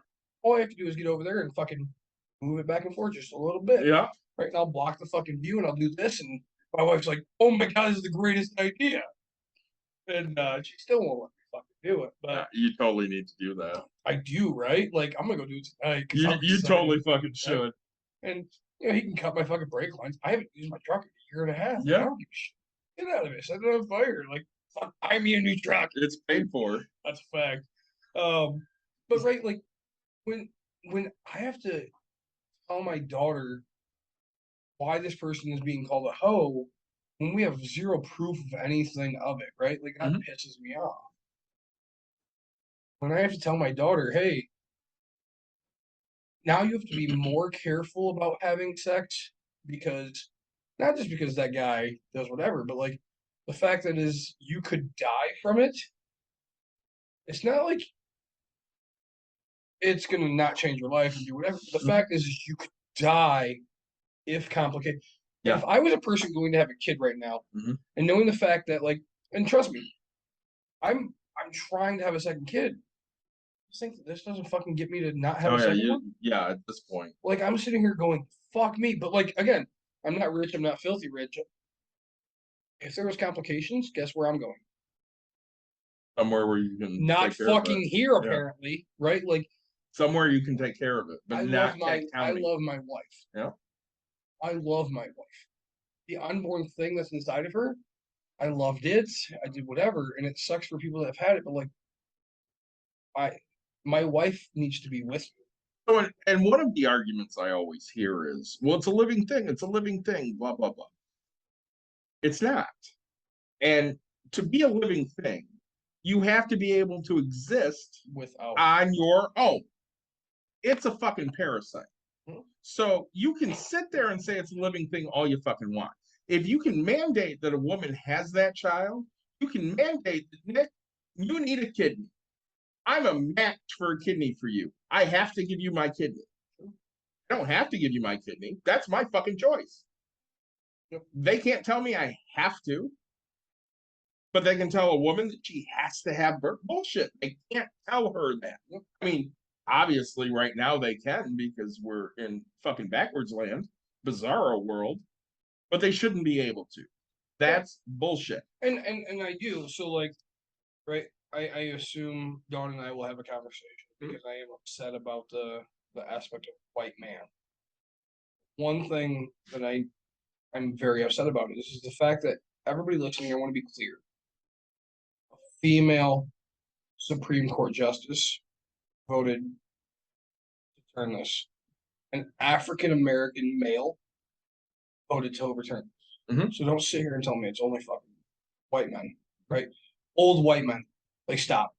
There's 3 females. 2 of them who right now I currently respect for females. One of them I do not respect as a fucking. There is plenty of white men. There's an African American male who, God, I cannot. The problem is everybody's like, oh, is he gonna go against fucking mixed race? Motherfucker's married to a white lady. Don't sit here and like, you need to understand this guy here, and this is, and I tell you, I told the same thing to everybody. One thing I supported about Trump, who I thought would be the one person to get it through, term fucking limits. Get these term fucking limits going. Let's go, right? Presidents are 8 years, everything. And where did that go? It's fucking nowhere, right? Like, and that's why I said I'm fucking disappointed. That's the only thing I fucking had in favor of. Everything needs term limit. State-wise, locally, nationally, fucking courts, they all need fucking term limits. Don't get me wrong. We have a mayor in Granville, which I still call myself Granville, even though I'm Jenna. We do everything in Granville because they do more than Jennison does. I love the mayor.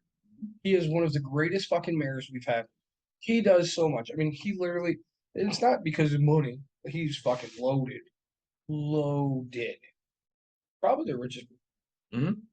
And he flew a helicopter in for one of the events that we did. To, like, he didn't fly, but like he prepared it to do something fun for the activity.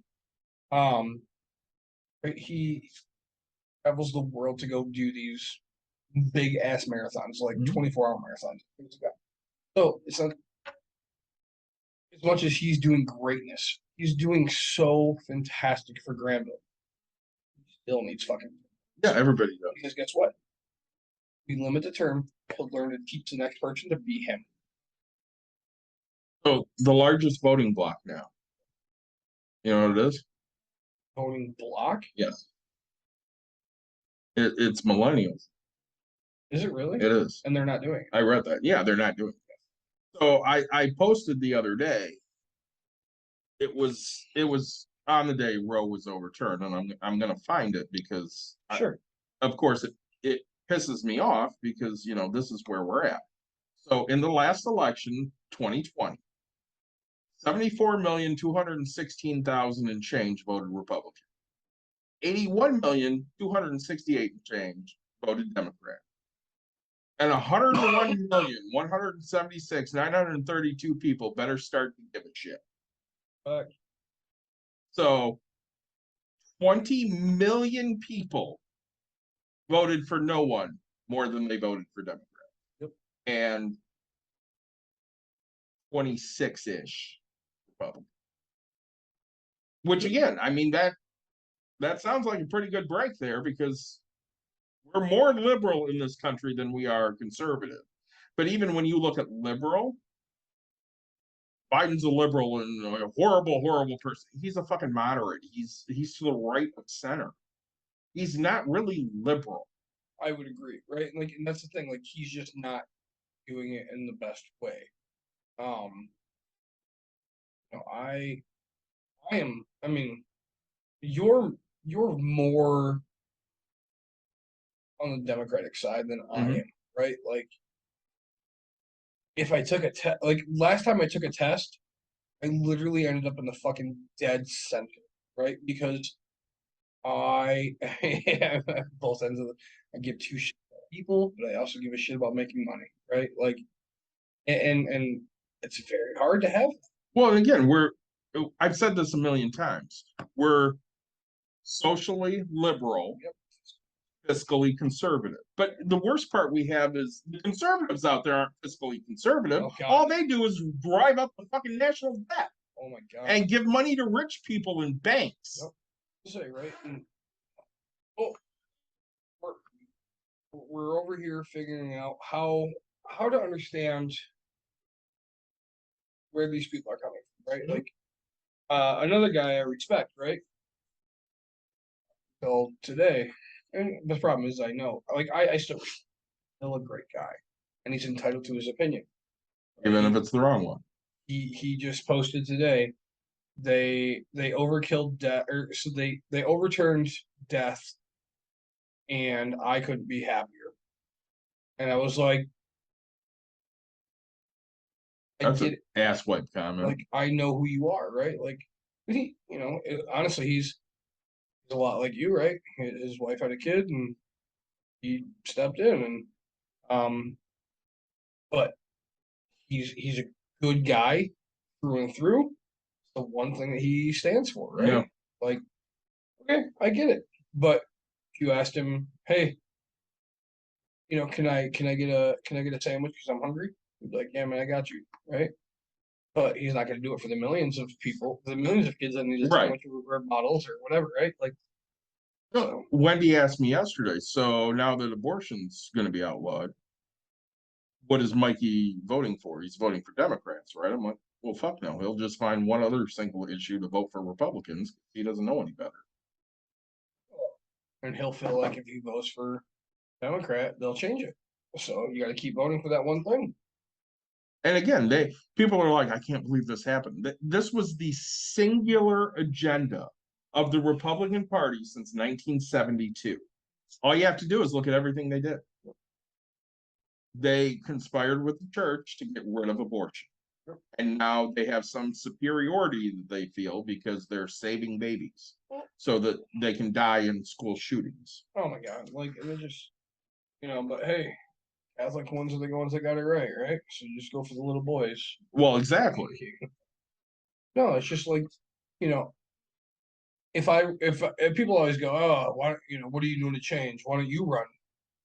Hey, I have a fucking background that would come way too fucking much out. Number two, if you want me to sit here and tell you, hey, I think churches need to be taxed, there's zero fucking chances I win. So let me ask you a question, because I get this from my therapist all the time. She's like, you should totally run for office.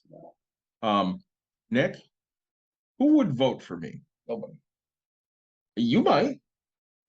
Maybe. But normal people? Not a chance. Not a fucking chance. I can tell you the same thing. Yeah, you should run. You got great ideas. Nobody will fucking vote for you. I might. Yep. But you're not getting 10% because you're gonna go out there and you're gonna just say, this is the way it is. And if you don't like it, fuck off. And they're gonna go, he's an asshole. I'm not voting for him. We'll see. Okay. You gotta be a rich asshole. Yes. I'm rich. You have to be a rich asshole that lies.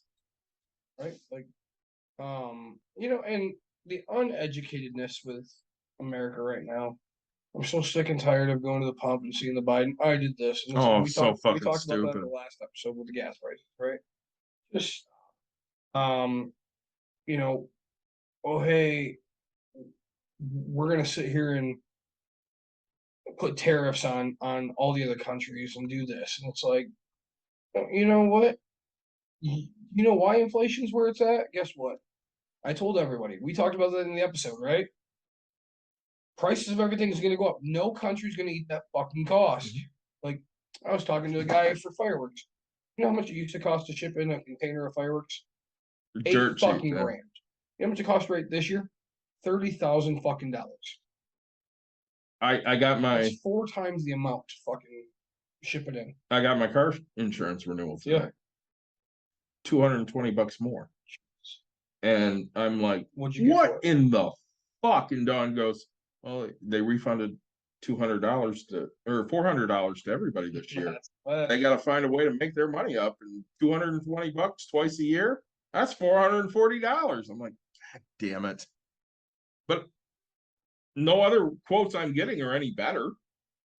It's just what it is, and I don't have many choices, so I'm gonna fucking pay it. Whatever. I don't know. We're running 3 hours long, like normal. So again, shout out to the one I didn't spill. New Glarus, Wisconsin Belgian Red. What did you spill? Oh, Outside ale, hazelnuts. that hurts you. I know. It was actually delicious for the first few drinks that I got of it. $5.35 for this coffee dino s'mores.